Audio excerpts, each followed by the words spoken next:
Bonjour, ici Yannick Vézina et bienvenue à cet épisode spécial au cœur du Québec Mega Trail 2026.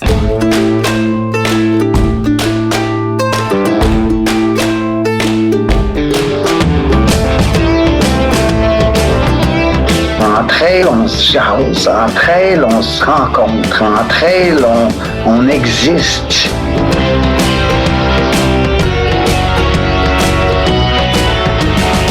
On contrôle pas toujours les situations, mais on peut toujours contrôler notre réaction à la situation.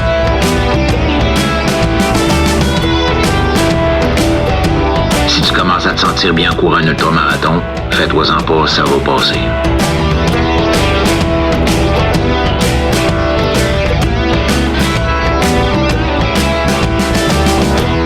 C'est la Minute Nac et aujourd'hui je te parle d'un nouveau produit dans la gamme Boost Energy. Tu connais déjà le Drink Mix Boost au goût neutre, un mélange qui a été pensé pour les efforts intenses avec 60 g de glucides par portion et un ratio 2:1 glucose-fructose, ce qui permet d'absorber beaucoup d'énergie sans scraper l'estomac. Mais ce printemps, NAC vient d'ajouter une nouvelle option vraiment intéressante, le Drink Mix Boost au cocombe salé. La grosse différence, plus d'électrolytes. Cette version-là contient 500 mg de sodium, donc le double de la version neutre. C'est fait spécifiquement pour aider à remplacer ce que tu perds en transpirant pendant les longues sorties, surtout quand il fait chaud ou quand l'intensité monte. D'après moi, il y a pas mal de monde qui vont être là-dessus sur la Western States cette année. Je l'ai récemment testé puis ça passe vraiment bien. La saveur de cocombe vient comme couper le côté sucré des autres produits, bref, ça marche. On va faire un tour sur le nac.com pour découvrir le nouveau Drink Mix Boost cocombe salé. Puis tant qu'à être là, remplis ton panier et utilise le code promo pas sorti du bois pour avoir 15% de rabais. PASSORTIDUBOIS. Bon épisode tout le monde.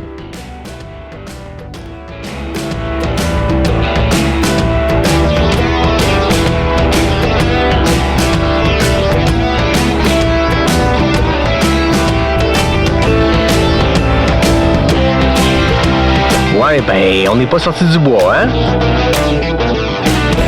Bonjour tout le monde, bienvenue à ce nouvel épisode de Pas sorti du bois numéro 281 et aujourd'hui je resterai pas seul longtemps, vous allez voir, j'ai une vingtaine d'invités qui vont se relayer au micro de Pas sorti du bois parce que je vous amène au cœur du Québec Mega Trail 2026. J'étais là pour le QMT Live pour la deuxième édition, on avait une couverture complète du 135 km mais également de l'événement au sens plus large, mais la vocation d'abord du QMT Live c'est de couvrir le 135 km et avec mon acolyte Nicolas Dan, avec nos co-animateurs Marie-Ève Pellan, Marie-Manuelle Moya, Maxime Noro et toute l'équipe derrière le rideau, toute l'équipe technique. On était live pendant près de 23 heures. On commençait le vendredi à partir du départ en fait du 135, donc à 20h on était en direct et le direct s'est poursuivi comme ça jusqu'au lendemain à 18h avec un pre-show. C'était complètement fou. On a eu beaucoup de fun. Ça a été bien brûlant en fait. On nous a beaucoup dit dans le courant de la fin de semaine que vous faites un ultramarathon. Ça ressemble à ça. C'est moins dur pour les jambes, mais c'est plus dur pour la bouche qui parle sans arrêt. Samedi soir qu'on a fini, j'étais tout seul après en train de me brosser les dents, je pense. Puis j'étais comme, j'ai dormi mal à la bouche. J'avais jamais eu mal comme ça à la bouche d'avoir parlé autant. Bref, c'était vraiment, vraiment le fun. On a eu du fun. Et quelle course on a eu. Quel événement on a eu le Québec Mega Trail. C'était assez historique ce qui se passait cette année avec des doubles championnats canadiens, 2 distances qui font partie des World Trail Majors et la Golden Trail World Series qui débarquait pour la première fois de son histoire au Canada, au Québec Mega Trail. On a eu probablement le plus haut niveau d'athlètes élites dans l'histoire d'une course canadienne. Juste marcher au Mont-Sainte-Anne pendant le week-end, notre VO2 max augmentait par la présence de tous ces gens-là. Je blague, mais c'était vraiment, vraiment trippant. Aujourd'hui, je vous partage un mix d'entrevues. En fait, je tenais cette année à ce que les entrevues qu'on fait dans le cadre du QMT Live se retrouvent dans un format podcast parce que, on était en live pendant 23 heures. Je sais pas qui peut se taper 23 heures de live par après pour réentendre des entrevues. Il y a beaucoup de ce contenu-là qui doit se vivre en direct. Nico et moi qui commentons des images qu'on reçoit en drone des coureurs. Marie-Ève qui nous parle de l'état d'un coureur dans un ravito. C'est vraiment fait pour être écouté en direct pendant la course. Puis j'ai reçu beaucoup de messages de gens qui m'ont dit « Hey, c'était malade, on faisait le crew pour une telle personne. Hey, moi, j'étais à l'extérieur, j'étais pas au QMT cette année, puis j'ai pu le vivre grâce au QMT Live. » C'est trippant à entendre, mais isoler ces entrevues-là qu'on fait pendant le QMT Live, je me dis que ça peut être intéressant puis de les rediffuser sous forme de podcast. Donc, c'est ce qu'on fait aujourd'hui. Donc, il y a deux choses que vous allez entendre. Donc, dans la première partie de l'épisode, c'est des entrevues que j'ai faites le jeudi soir. Il y avait un cocktail qui avait lieu pour présenter les athlètes élites, un cocktail pour les partenaires, pour les médias. J'étais là sur place pour enregistrer des petites entrevues qui ont servi pendant le QMT Live. Et ensuite, pendant le QMT Live, pendant ces 23 heures-là, on a reçu une vingtaine de personnes qui sont venues s'asseoir en studio pour discuter. Donc, toutes ces petites entrevues-là faites le jeudi et le samedi, je vous mets ça dans le cadre d'un épisode. Donc, 4 petits disclaimers que je vous fais avant de commencer. Premièrement, la qualité du son. J'ai tenté d'améliorer, de corriger au maximum, mais c'est sûr que le cocktail était bruyant, puis le QMT Live c'était bruyant parce qu'au moment où on faisait les entrevues, il y avait aussi l'annonceur maison qui annonçait l'arrivée de chaque personne. Donc, ça fait un arrière-plan un peu bruyant. Je vous l'avertis d'avance, d'habitude de pas sortir du bois. On est assis dans un environnement un peu plus contrôlé. Là, il y avait plus de son ambiant, donc je vous fais le disclaimer d'avance. Vous le saurez, c'est un épisode au cœur de l'événement. Vous allez vraiment vivre l'événement avec tous ces bruits. Deuxième disclaimer, les animateurs étaient fatigués. Donc, vous allez voir à mesure que les entrevues avancent, je les ai mis pas mal toutes chronologiquement. Les derniers, c'est ça fait 23 heures qu'on est en direct. Donc, peut-être qu'on n'a pas la même vivacité d'esprit qu'à l'habitude, mais je sais que vous saurez nous pardonner. C'est ça, faire 23 heures de live. Troisième disclaimer. Le focus est très, très élite. C'est ça la vocation même du QMT Live, c'est de suivre les têtes de course, un peu comme on le fait pendant l'UTMB, la Western State, avec les couvertures de ces événements-là.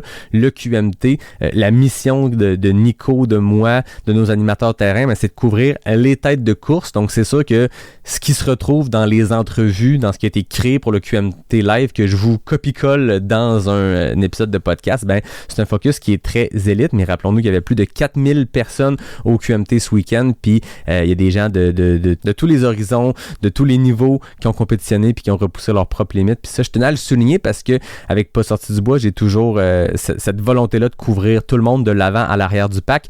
J'ai des invités qui sont des élites, j'ai des invités qui sont des mid-packers, des backpackers, des bénévoles, j'ai de tout ça dans les 280 quelques épisodes de Pas sorti du bois. Mais c'est sûr qu'aujourd'hui, vu la nature du QMT Live, je vous fais le disclaimer que c'est des entrevues principalement avec des élites. Mais j'en profite quand même pour féliciter toutes celles et ceux qui ont pris le départ d'une des distances du QMT. Peu importe l'épreuve, peu importe le chrono, peu importe si vous avez fini ou pas, vous pouvez être fiers. Puis bien sûr, merci aux organisateurs et aux bénévoles qui sont si importants dans notre sport. Quatrième disclaimer, c'est pas l'intégrale de toutes les entrevues qu'on a faites parce que j'ai voulu éviter des doublons. Il y a des gens qui sont venus s'asseoir avec moi, jaser pendant le cocktail, mais aussi après la course. Je trouvais ça important de mettre une des deux entrevues, question de concision pour avoir un épisode un peu plus resserré. Donc voilà, c'est la décision éditoriale que j'ai prise.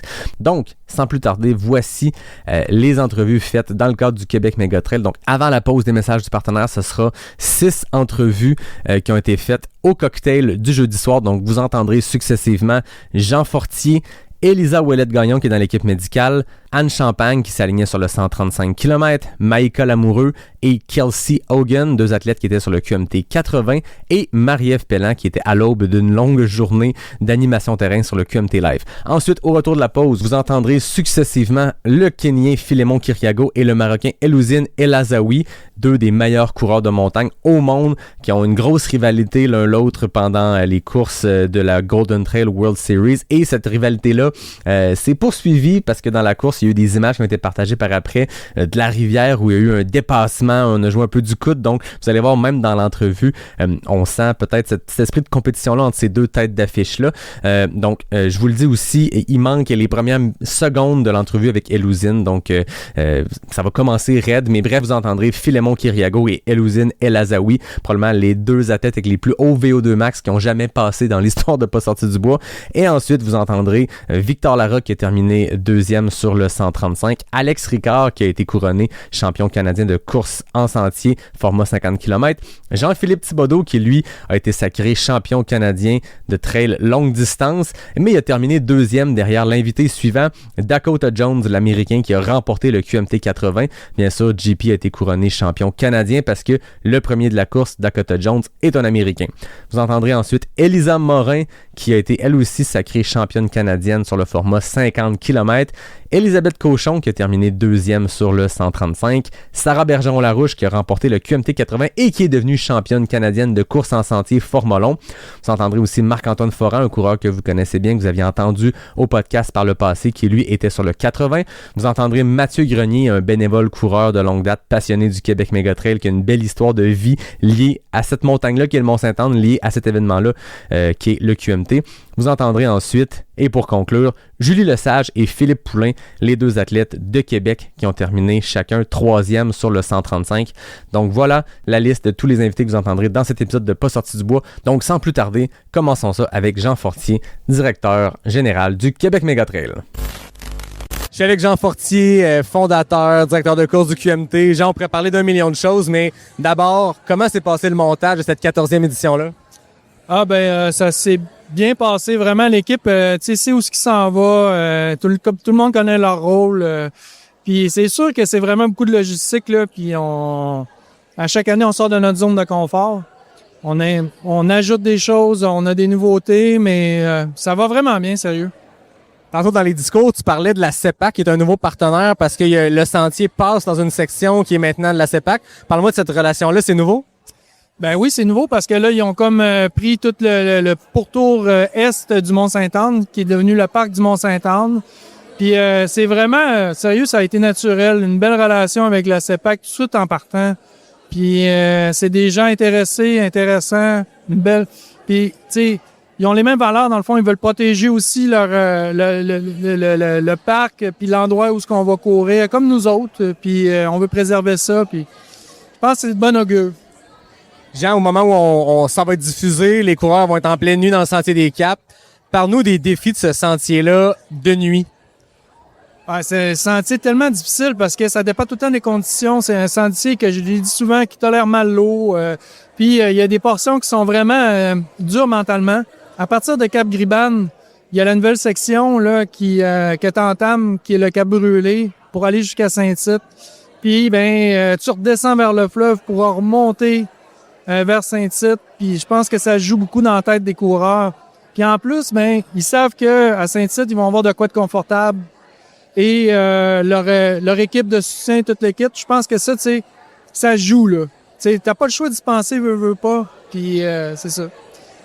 Ça devient difficile. Ouais, c'est clair. Puis cette section-là, l'année passée, on nous en a parlé beaucoup après.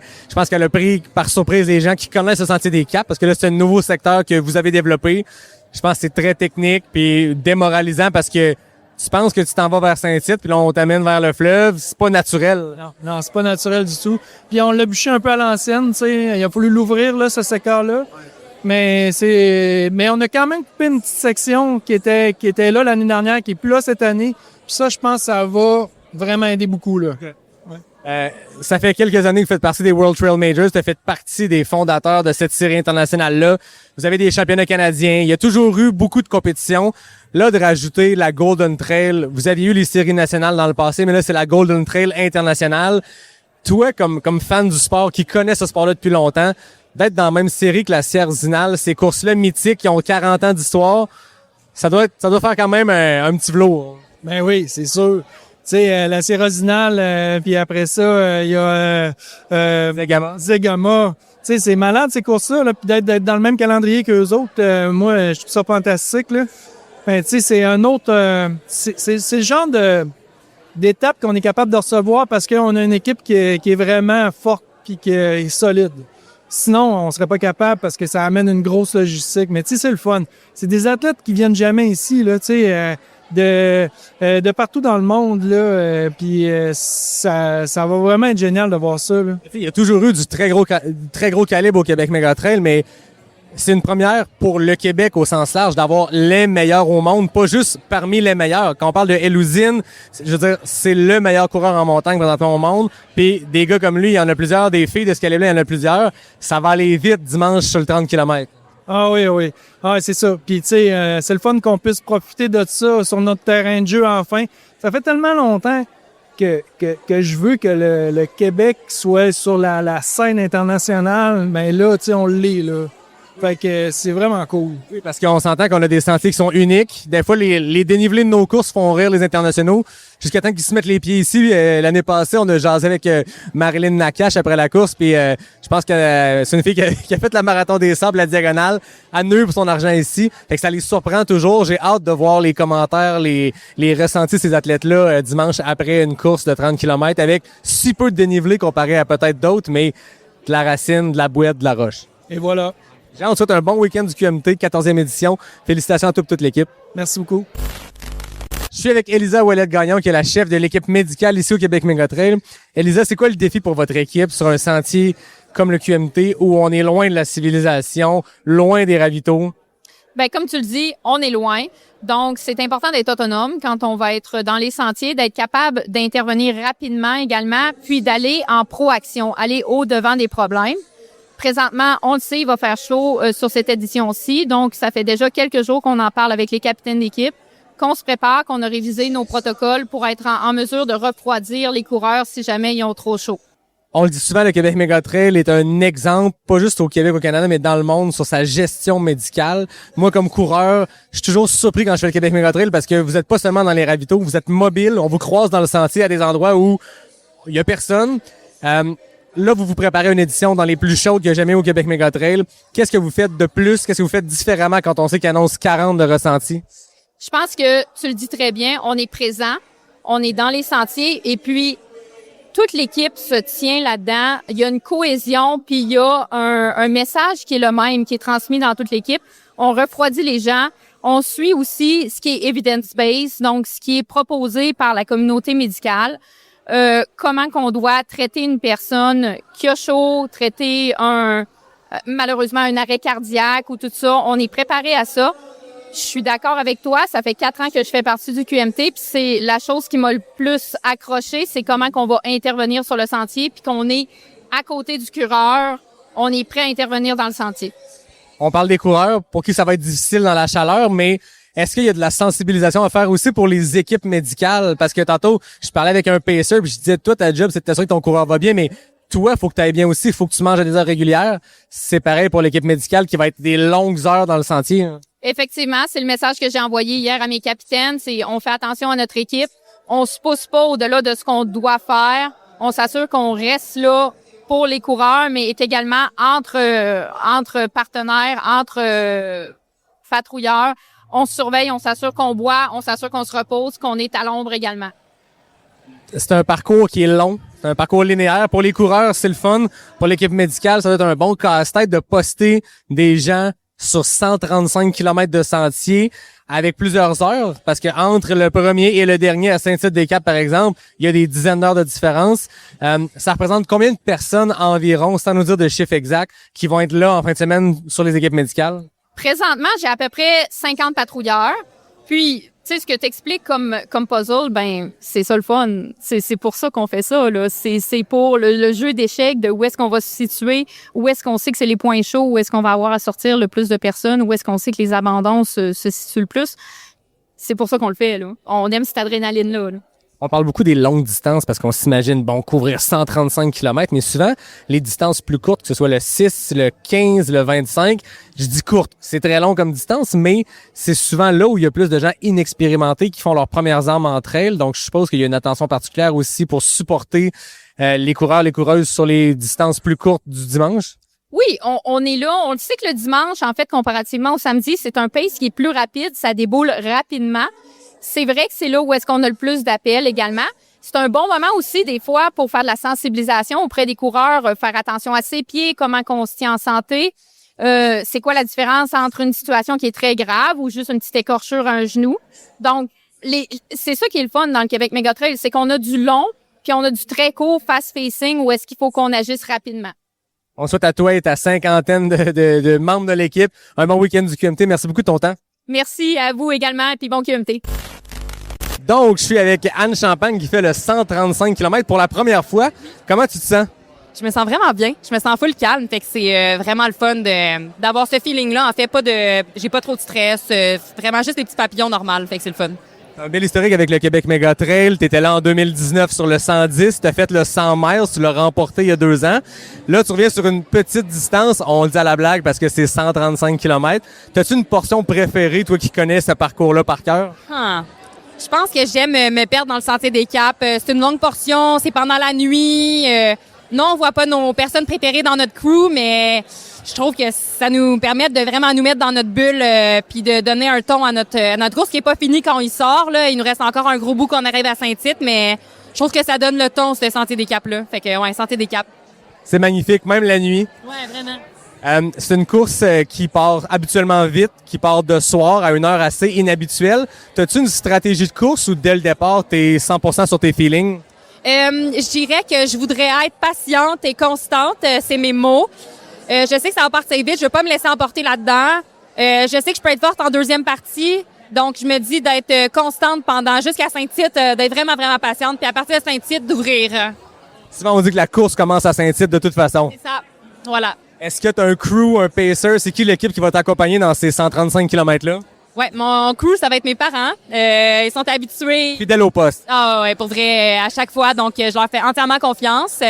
J'ai pas de paisseur. Ouais, il y avait pas beaucoup d'amis, ils étaient soit avec Dossard sur le Médic, il y en a enceinte du genre. Donc, j'ai décidé d'y aller sans paisseur. Je me suis inspirée de la Western la semaine dernière, qui n'avait beaucoup qui n'avaient pas de paisseur. Je suis une grosse solitaire, je suis habituée. Je vais mettre mes écouteurs, ça va le faire. Surtout que le pacing se fait de jour. Souvent, les courses, ça va se faire de nuit. Donc, il y a un accompagnement quasiment sécuritaire aussi, au-delà de juste setter un ton. Là, dans ce cas-là, tu vas être en plein jour. Tu vas te faire dépasser par les têtes de course du 50. Il va y avoir du monde de partout. Donc, ça va bien se passer sans pacer. T'as pas un petit stress par rapport à ça? Non, exactement. C'est aussi le pourquoi. Je sais qu'il va y avoir du monde dans les sentiers, avec les caméras qui vont nous suivre, avec le 50 kilos, peut-être même le 80, je sais même pas, là. Donc, il va y avoir en masse de monde. Ça va être parfait. T'es rendue une vétérane de ce sport-là, une coureuse d'expérience. Quand on se prépare pour un effort comme ça, qui vient quand même tôt dans la saison, on s'entend, qu'est-ce qu'on fait comme préparation dans l'hiver québécois quand on peut pas vraiment sortir faire du sentier technique avec de la roche, de la racine? Ouais. Je pense qu'on s'adapte. Je pense que c'est un point positif qu'on a aussi les Québécois d'être capables de vraiment s'adapter aux conditions, dans le plus dur, dans le moins dur, dans les différentes températures aussi. Donc, beaucoup de temps sur les jambes, des chemins de terre, du tapis roulant que j'ai plus expérimenté dans les derniers temps, incliné, à faire des heures en incliné. Donc, du bon renfort, ce qui est possible quand on a comme type de terrain, puis de continuer quand même de bien bâtir tôt en saison. Dans les dernières années, on t'a vu courir aussi à l'international. L'année passée, à l'île de la Réunion, tu avais terminé 3e sur la Diagonale des Fous. J'ai failli dire une erreur. J'allais dire 2e. Je t'ai augmenté d'une place. Pourquoi pas? De courir à la maison comme ça, à quelques kilomètres d'où tu habites, c'est quoi le feeling d'être ici avec que tu connais tout le monde, les gens te reconnaissent, les gens trippent à te voir aller? C'est comment courir à la maison? Ben, il y a peut-être deux côtés, c'est le fun parce qu'on les connaît, ces sentiers-là, on est habitués, c'est notre monde, ça file de la maison. Il y a peut-être le petit stress qui vient avec parce que les gens nous connaissent versus on est un peu plus incognito à l'extérieur. Mais ça fait chaud au cœur de voir des visages, tu sais, t'arrives à des ravitaux, tu fais « Hey my God, cette personne-là ». Fait que ça fait du bien, c'est réconfortant. Fait que je pense que c'est ça qu'on aime aussi de notre sport, là, c'est l'aspect de communauté, donc c'est le fun, c'est réconfortant. Il y a un départ à cette heure-là. Comment on gère le dodo? Parce que là, on est jeudi soir. Bon, il y a une nuit normale qui s'en vient, mais ça reste que demain, tu as une journée régulière et à la fin, tu t'embarques sur un ultra qui commence à 20 heures. Ouais. Comment qu'on gère ça? Genre 1 heure avant que je dorme habituellement, là. Je vais essayer de le plus possible veiller, mettons, à soir. Veiller tard à soir pour me lever un petit peu plus tard que la normale demain parce que je le sais que je suis pas capable de faire de sieste. J'essaye, là, mais... Fait qu'essayer de me lever un petit peu plus tard, puis juste être vraiment relax, les jambes dans les airs, de un petit peu somnoler pendant la journée. Ça m'a jamais vraiment causé problème, là, le sommeil. Tu sais, même la diag, j'ai pas voulu dormir, j'ai pas ressenti le besoin. Fait que je pense que ça va y aller comme ça va y aller. Je pense que c'est le fun parce que ça donne un ton un peu plus... Autant ça part vite, mais moi, je suis calme là-dedans. On dirait que rapidement rentrer dans la nuit, ça m'apaise. Fait que ça l'a... ce positif-là. Puis il va faire plus frais aussi parce qu'il va faire chaud en fin de semaine. Et on s'entend qu'une nuit avec les jambes fraîches, c'est rare sur un ultra. D'habitude, on arrive dans la nuit, on a 15 heures de course de fête. Dernière question avant de terminer, Anne. Qu'est-ce qui est le plus technique? Les sentiers de Charlevoix, Côte-de-Beaupré ou de la Réunion? Oh là là! Je pense la Réunion, mais c'est différent en technique. Ici, c'est la racine. S'il y a de la boue, ça l'empire tout, mais la Réunion, c'est compliqué. C'est compliqué, c'est de la roche. Tu peux pas jouer avec tes pieds comme tu veux. Je dirais la Réunion. C'est correct, t'as le droit. Merci beaucoup. Anne, on souhaite une bonne course demain. Merci beaucoup. Je suis avec Maïka Lamoureux qui fait le 80 en fin de semaine. Comment tu te sens, Maïka? Je me sens bien. Je suis tout le temps contente de revenir au Mont-Saint-Anne. Combien de fois t'as fait le QMT par le passé? 2 fois sur 3. Première fois sur le 80? Ouais, première fois sur le 80. C'est une distance que tu commences à jouer dans ces longs ultras-là. Comment cette transition se fait depuis les années où tu faisais plus du 30, du 50, là, vers du très long? J'ai commencé le plus long parce que je voulais aller vers du plus roulant. Là, aux États-Unis, comme il y a des parcours qui sont roulants. Puis là, ben, je me suis retombée sur le 80 qui va être comme mon premier plus technique. Fait que j'ai hâte de voir. Ouais. Tu avais fait le 80 à JFK, qui est très roulant, qui se fait dans des chronos un peu complètement fous. Là, dans ce cas-ci, c'est beaucoup plus lent. Comment tu as fait ta préparation à l'hiver, au printemps, en vue d'une course comme ça en début de saison? Bien, cet hiver, je me suis entraînée pour Black Canyon, qui était aussi un parcours très roulant. Fait qu'après ça, comme j'ai pris un petit off, puis j'ai continué un peu sur cette lancée-là. Puis après ça, ben les très longs rovers, ça allait juste comme j'ai continué dans cette lancée-là. Là, de faire le 80, de faire le Sentier des Caps, mais c'était chibeau, mais d'arrêter au Mont-Saint-Anne, toi qui as déjà fait le 50, ça doit être quand même satisfaisant de se dire, rendu au Mont, j'ai pas à le monter 2 fois et demi. Mais oui, mais en même temps, je m'emmenais en auto, puis j'étais comme un week-end à Québec sans monter le Mont-Saint-Anne. Je pense que c'est la première fois. Fait que oui, j'imagine que rendu en bas, j'étais bien contente, mais ça fait un petit pincement quand même. Parle-moi de l'équipe qui va t'accompagner. Est-ce que tu as un crew qui est prévu pour la journée? Mon chum va être là, Fred. Sinon, toutes mes amies de Québec risquent d'être là, Alexandra, Fred, pas Fred, ben Alex, Steph, Jay. Je vais avoir plein de monde. Juste tout le monde, il y a beaucoup de monde que je connais. Là, fait que juste ça, je suis contente. Dans une course comme ça, il va y avoir il y a du gros calibre. Ça va partir vite. C'est quoi ta stratégie pour te positionner? Est-ce que tu te fies 100% de tes sensations ou tu regardes autour pour les positions? Ça va être difficile parce que je pense qu'on, vu on commence avec le massif, ce qui est comme, je pense, ma force, puis après ça, on va tomber dans le technique. Fait que je vais essayer vraiment de me fier à mes sensations, puis pas trop regarder où les autres filles sont autour. Avec le 50, c'est ça que je faisais parce que Mestachibo, je déteste cette partie-là, puis j'y allais aux sensations. Puis finalement, en jouant à Pac-Man, j'étais capable de rattraper. Là, fait que je vais espérer que ça va être comme ça aussi pour le 80. C'est une course qui a un championnat canadien à la clé, qui a une place sur l'équipe nationale pour aller au championnat du monde. Est-ce que c'est l'objectif? Ben c'est sûr que je cracherai pas dessus. C'est sûr que j'aimerais ça y aller, mais je veux pas me faire d'attente. Je veux pas être déçue. Les filles qui sont là vont être super fortes. J'ai pas vu le parcours encore. Fait que ça va être une surprise, une aventure samedi. Là. C'est quoi ton état d'esprit présentement? Est-ce que tu es zen? Est-ce que tu es prête pour cette course-là? Je pense que je suis zen. J'ai pas d'attente. Ça va être une aventure. C'est vraiment comme ça que j'y vais. Là. 80 km, c'est long, il va faire chaud. C'est quoi tes trucs nutritionnels ou tes trucs de gear quand tu sais qu'il va annoncer aussi chaud pendant aussi longtemps? Je pense que ça va être chaque ruisseau, ça va être de m'asseoir, de m'asperger, ça va être de mettre un bandana de glace, ça va être vraiment tout ce qu'on peut. Là, je vais essayer de me trouver des manchettes. Là, j'ai la journée de demain pour trouver ça. Là. C'est l'objectif pour demain? Ouais. Merci beaucoup, Maïka. On souhaite une bonne course samedi. Merci!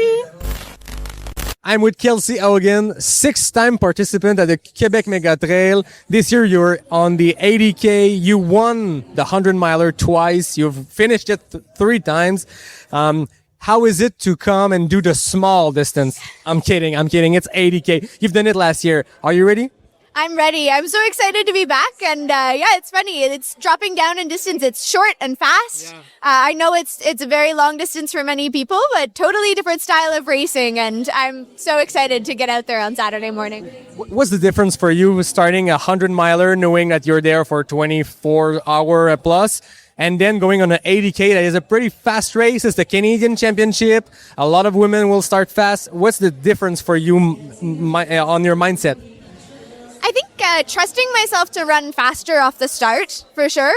Knowing that I don't have as much runway for a whole race, and being confident to put myself in a good position at the beginning, and to know that, I'll get to go to bed that evening, so I can run fast, hard, and kind of leave it all out there and see what's possible. You've been here 6 times. What brings you back every year at Quebec Mega Trail? I love the people, the atmosphere, and the trails here. It's the best. Like, all of the best things about trail running are at this race. And when I look at the mountains and the trails and I look around this room at the people here, I just feel a sense of I'm at home in many ways. And that's really special. after many years of coming into Mont Saint-Anne and then going up and down and up. Last year you did the 80K, which is not going up the mountain. Was it a relief or you were sad to not go up there? It's very strange to end after Mestashibo. That's like the final push, and then I look up at the mountain and I put my feet up. But I think, I don't know, maybe I'll have to go up on Sunday and maybe take the gondola. That's a good idea. Maybe because after 80K, your legs might thank you. Do you have a favorite portion of that 80K? There are sections of the Sentier de Cap that I really think are beautiful. And having run them at different times of the day, I have so many different images of like the night to sunrise to the glow of the day, and just the like flowy sections in the forest feel magical. I'm just transported there. Do you have a crew for Saturday? I do, yep. My partner Adam and I have a friend Steph. They're both driving around, and my service dog Ralph will be on the support crew. So yeah, they'll be following around all Saturday. Big family run. Big family run. Thank you, Kelsey, and have a great race on Saturday. Thank you. You have fun too. Je suis avec Marie-Ève Pelland de l'équipe animation Terrain. L'année passée, Marie-Ève, c'était une première pour tout le monde du QMT Live, incluant toi et l'équipe de Tout Trail. Parle-moi de ton expérience l'année dernière sur le QMT Live, d'être sur le terrain, dans la brousse, à rencontrer les participants. Ben, j'avais trouvé ça vraiment chouette d'avoir la possibilité d'être là, de le vivre vraiment comme à l'intérieur, de voir comment ça se passait. Aussi, moi, ça m'a vraiment impressionné de voir la technique en arrière de tout ça, la quantité de fils derrière tout ça aussi. Moi, ça m'avait vraiment frappé. Fait que j'avais envie d'être là encore, puis j'avais envie de me réimpliquer encore. Puis là, je pense qu'on a une belle équipe encore. En fait, on a la même équipe. C'est malade. Tout le monde a trouvé ça assez cool pour revenir. Exactement. Puis ça s'est vraiment bien passé. Mais là, cette année, vous êtes encore plus sur le terrain, encore plus dans différents ravitaillements. Y a-t-il un défi pour vous d'être sur place, de vouloir capter, de vouloir avoir des moments de course de certains coureurs, mais de pas être trop dans leur short non plus, parce qu'ils sont dans un ravito puis peut-être qu'ils vivent le pire moment de leur vie? Ben effectivement, tu vois, c'est un enjeu que je vis, c'est un débat que j'ai encore à me demander. Tu sais, est-ce qu'on va déranger les gens pendant leur ravito? Tu sais, on sait pas où est-ce qu'ils en sont pendant leur course. L'année passée, j'avais beaucoup opté pour la stratégie d'aller voir les équipes de soutien. Fait que comme ça, on avait un insight, mais sans déranger le coureur. J'avais pas détesté. À voir si on va changer de formule. Quand on connaît le coureur, ça doit aider un petit peu, mais il y a plein de coureurs internationaux qu'on connaît pas, puis on veut pas être la personne qui va prendre le micro au moment qu'il est en train de vomir. Puis comment ça se passe? C'est ça, exactement. C'est une logistique pour vous d'être partout en même temps, de couvrir les ravitaux.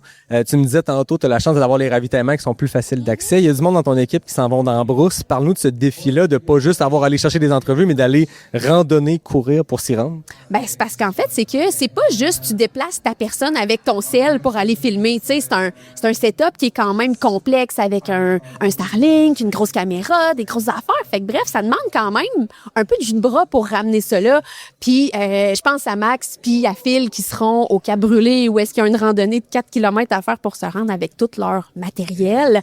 Fait que tu sais, ça va être quand même une petite aventure pour eux de se rendre là puis de rendre quelque chose de cool. C'est un ultra pour eux, pour aller chercher les images, pour aller chercher les entrevues. C'est un ultra pour toute l'équipe qui, en ce moment même, est en pleine nuit blanche. T'as décidé d'ajouter un peu de piquant à ton week-end, puis à courir le 25 dimanche. Parle-moi d'une bonne idée. Dis-moi, ça a été quoi le thinking pour se rendre jusque-là? J'ai une possibilité. J'ai dit, pourquoi pas? Je me suis dit, mon ami Yannick l'a fait l'année passée, je suis capable, il va probablement le refaire. Et comme de fait, effectivement, toi aussi, tu as eu une bonne idée de la sorte avec un 30 km dimanche matin. Il annonce c'est très, très froid, fait qu'on est chanceux. Ça va être d'une fraîcheur absolue. Parle-moi t'es une coureuse d'expérience, t'as couru dans de la grosse chaleur comme ça. Là, en ce moment, les coureurs, même si on est en pleine nuit, il fait du 30-35 ressentis. C'est une très longue journée. Il y a des longues sections sans ravitaillement, donc il y a une limite à ce qu'on peut traîner comme eau, comme gel sur soi. Toi, comme coureuse, c'est quoi la stratégie quand il fait ce genre de température-là?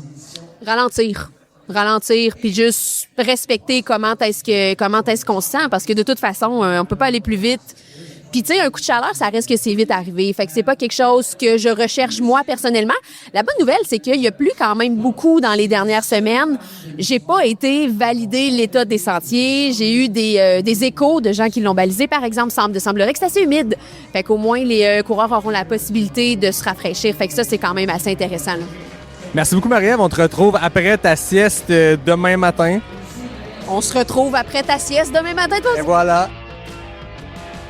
On va se dire les vraies affaires, là. Choisir une chaussure de trail, c'est un peu comme choisir son pacer. Hein. Sur papier, tout le monde a l'air bon, mais après 10 heures dans la boue, d'un racine puis d'un roche, ben c'est là que tu vois si c'était le bon choix.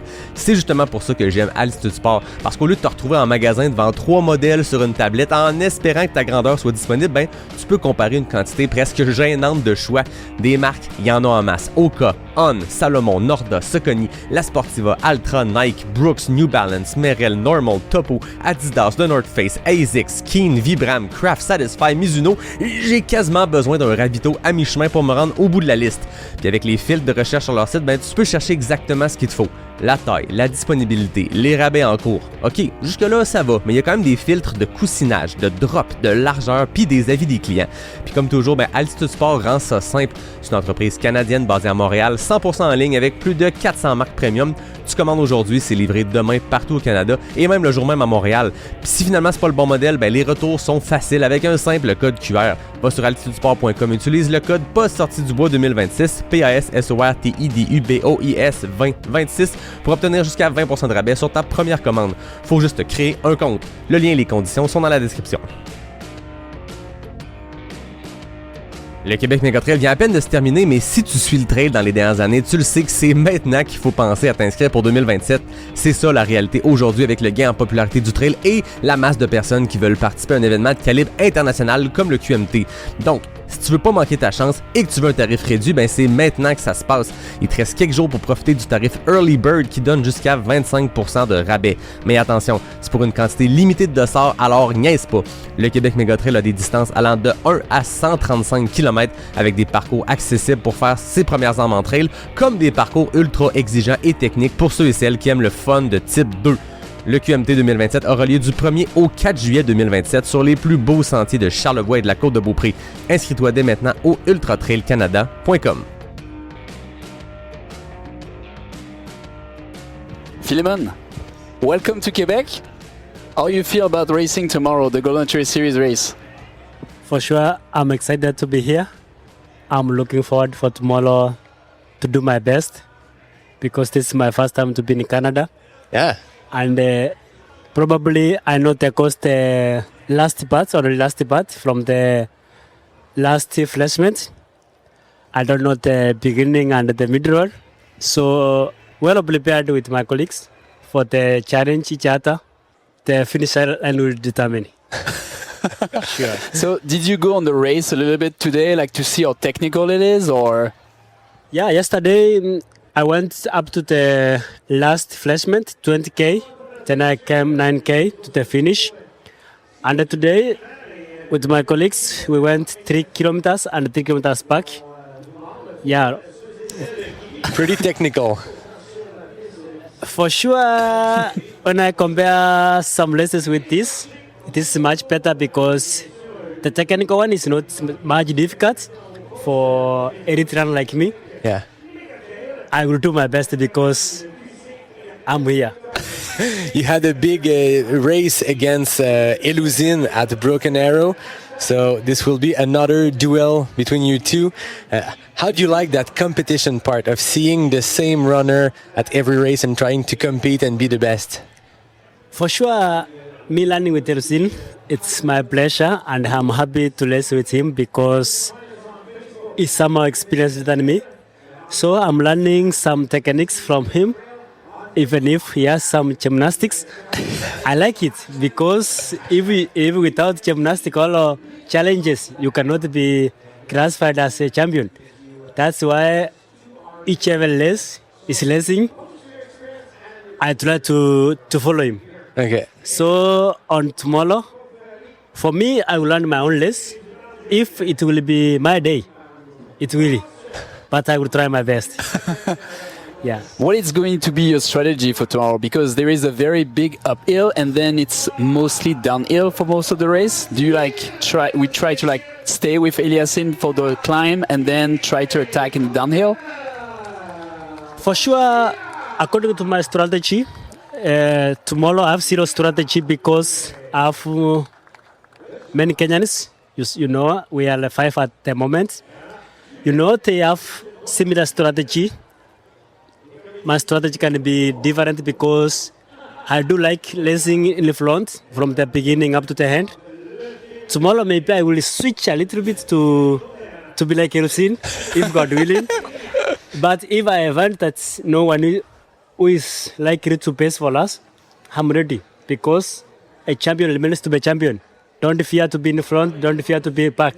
So tomorrow anything will happen.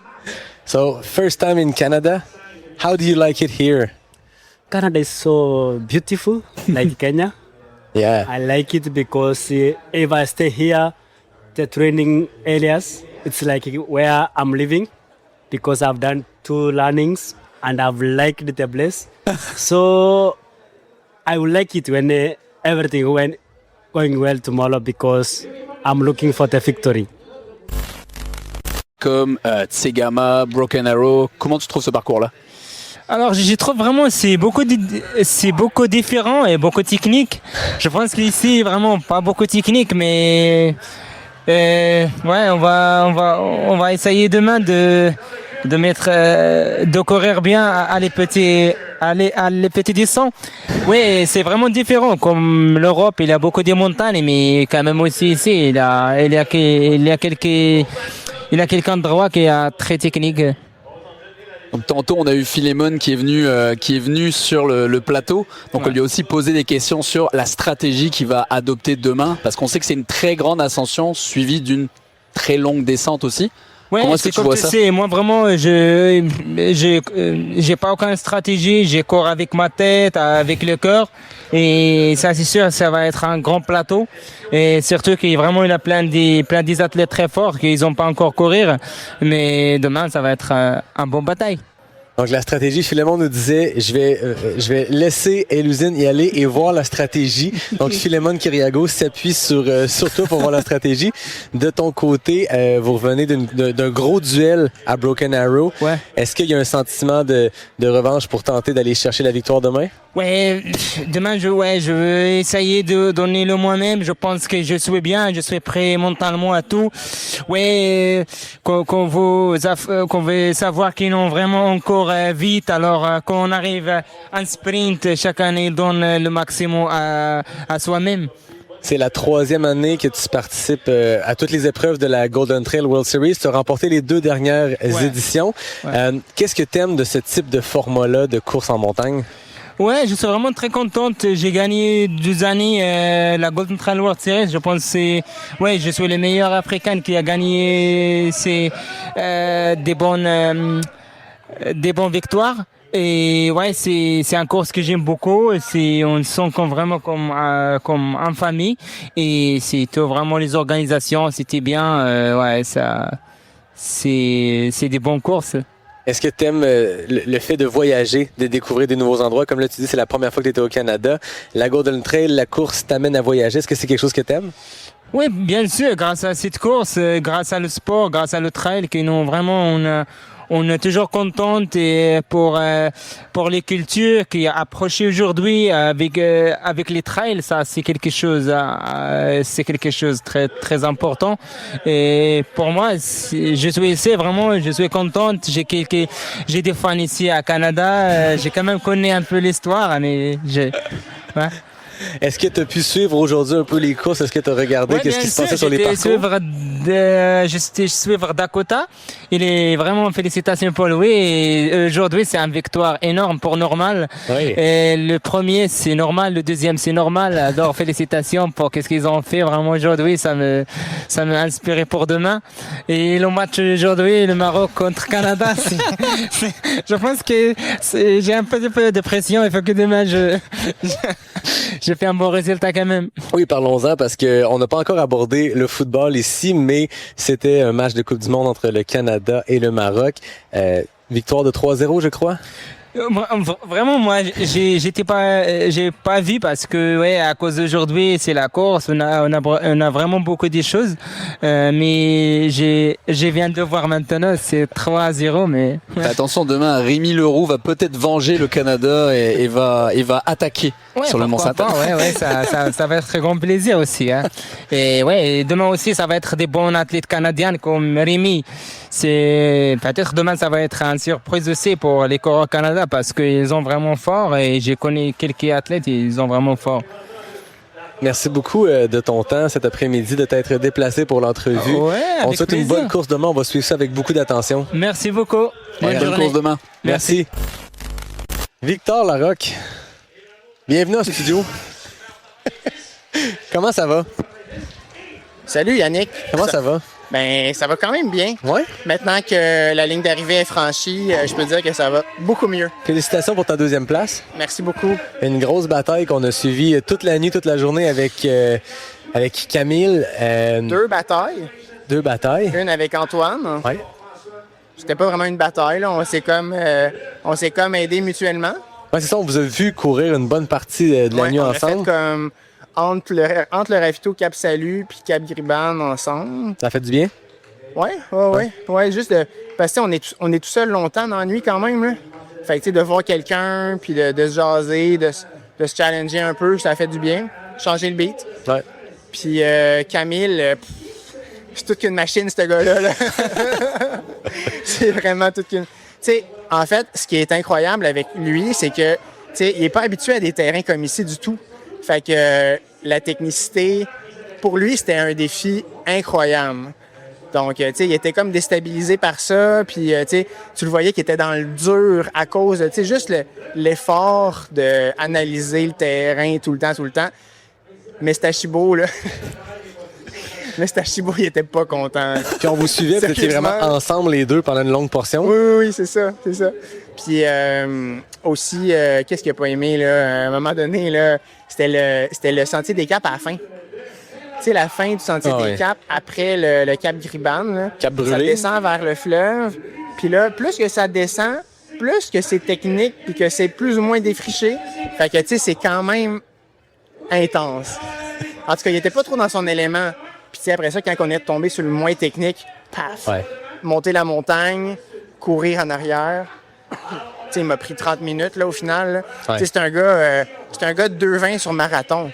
Fait que, tu sais, moi, on a 10 minutes d'écart. C'est quand même énorme là, au final. Ouais. Puis c'est ça. C'est un gars qui a fait 7 fois l'UTMB. Je veux dire, il est habitué au terrain roulant. Puis... c'est ça. On l'a vu que la dernière portion à partir du Mont-Saint-Anne, c'était à son avantage.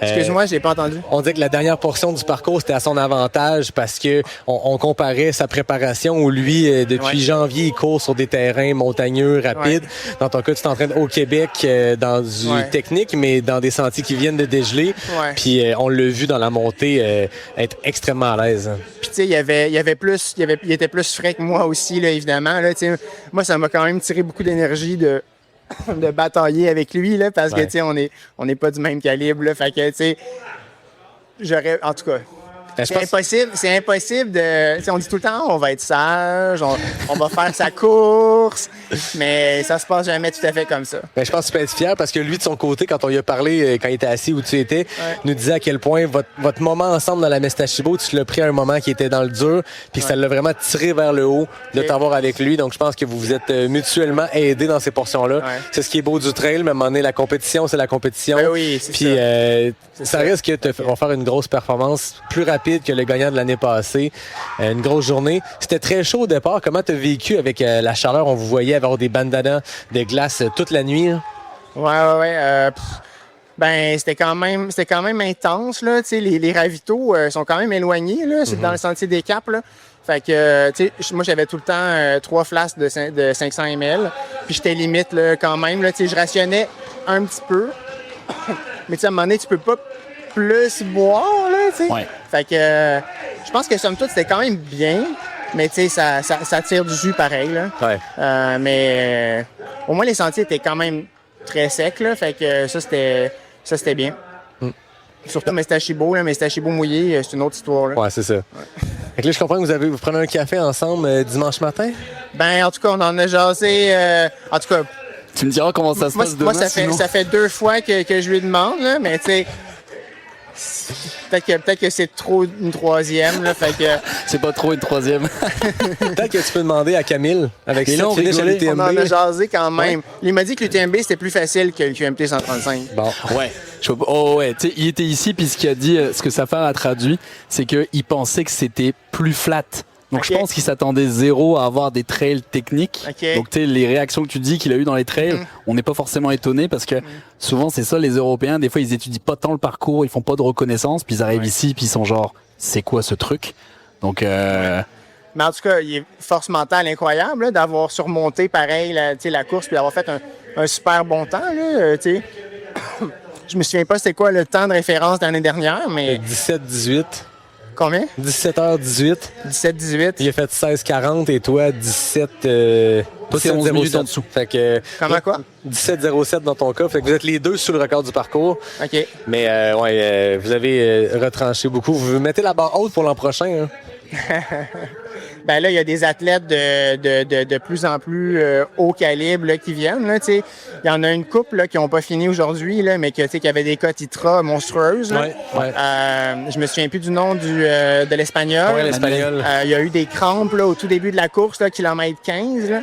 Mais c'est un gars qui a fini 8e à l'UTMB. Ouais.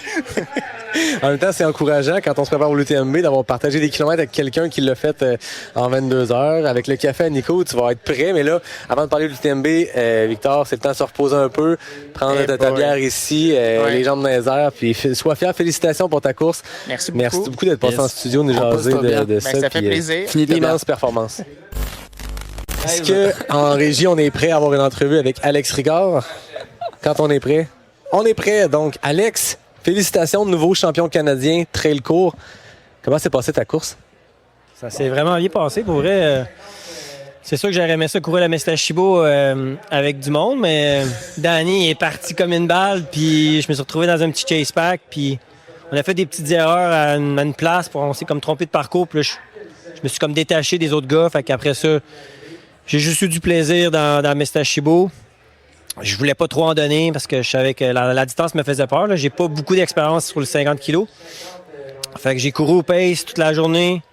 Je suis revenu tranquillement sur Danny. Puis après ça, je courais avec une mentalité où je faisais ma course, mais s'il revenait, c'était correct. J'en avais en backup.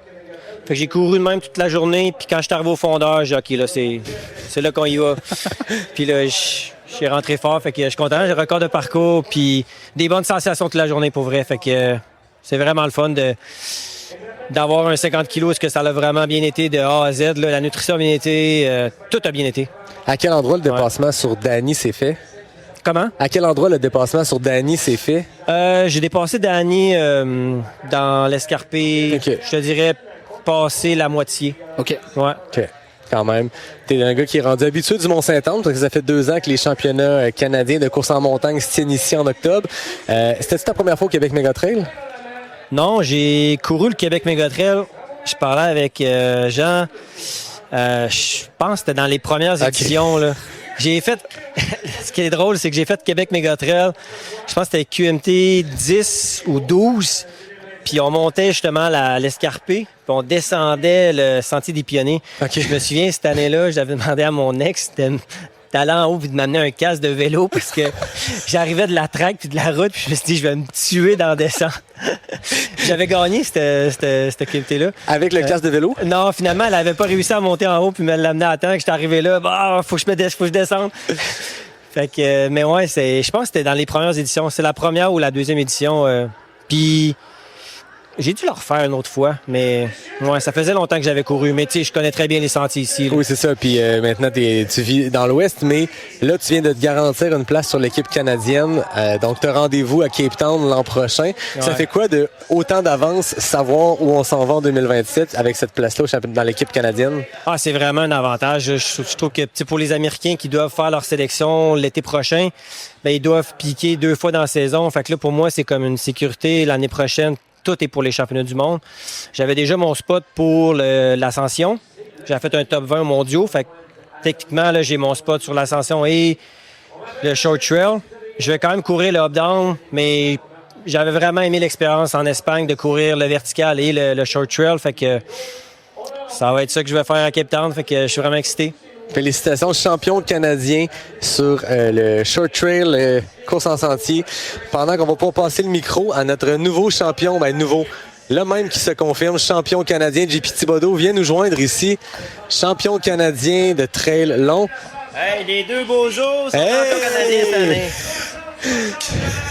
Mesdames, messieurs, vous avez devant les yeux, champion canadien de trail court et de trail long, représenteront le Canadien, le Canadien de Montréal, l'équipe canadienne l'an prochain au championnat du monde. JP, comment tu te sens?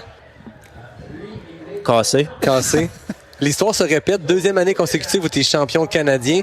Derrière un Américain. Tu décides de laisser un Américain aller chercher le premier spot. Ouais. C'est de l'humilité, tu les laisses aller. Puis... Elle allait pas si vite, l'Américain, aujourd'hui, d'abord. Non, mais c'était le fun. Les gars, ça a fait exactement comme l'année passée. Je suis parti...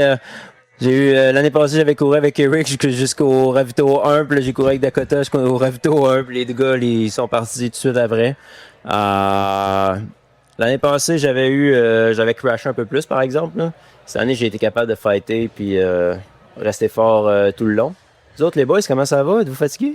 Un peu. Ça va bien. Moi, je trouve que... On est sur l'adrénaline. C'est quand même la partie la plus le fun, c'est que là, tout passe très très vite pour nous parce qu'il y a tout le monde qui arrive, il y a trop de stimulation, puis nous, c'est un peu la job facile. Hein.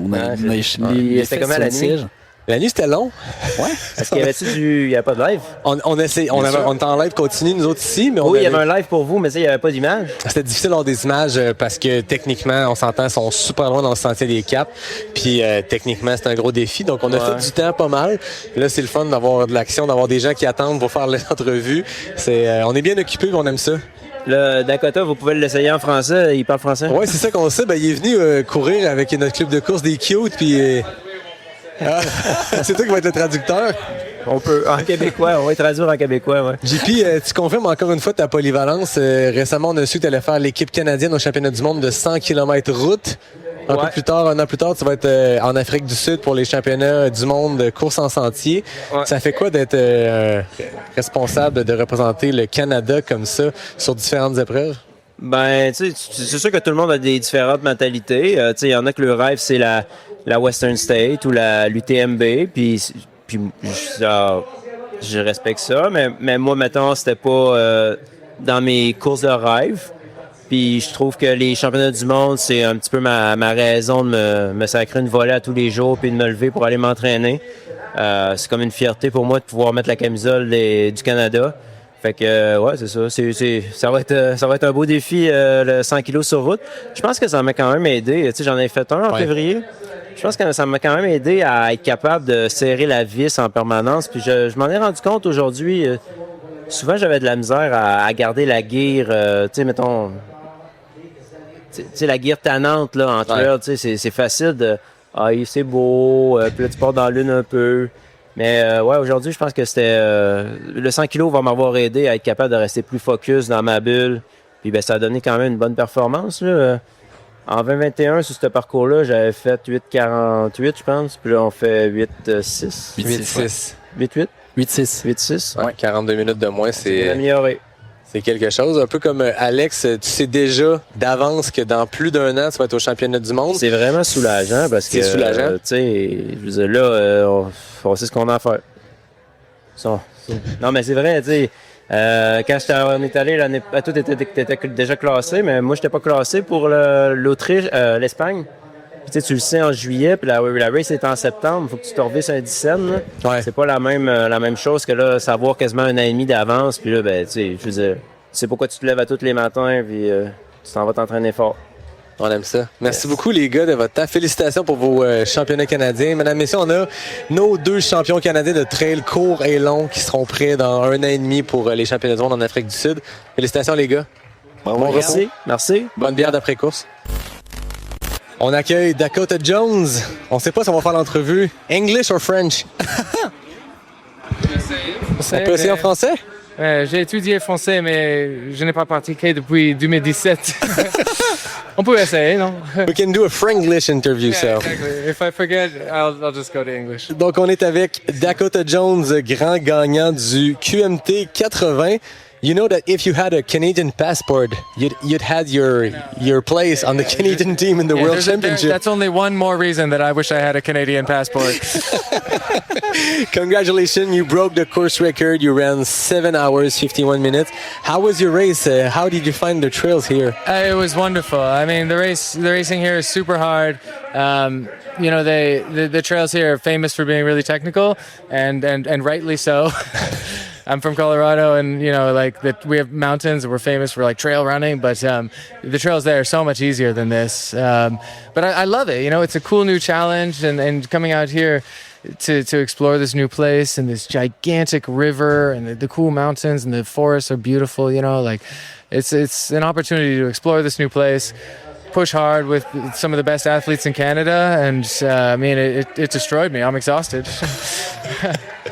You had a big start of season. You ran in Spain a lot, and now you ran the Quebec Mega Trail. Next up for you is UTMB, is that right? Yeah, that's right. I'm signed up for UTMB. So do you think doing the Quebec Mega Trail 80 is a good preparation for a UTMB? Yeah, absolutely. I mean, what did I get? 8 hours on my feet? It's always a good training. But it was also like racing too. It's not just like this wasn't just a training run. Like I had to really push to win this. And I think you need that practice in order to run well at the highest levels anywhere.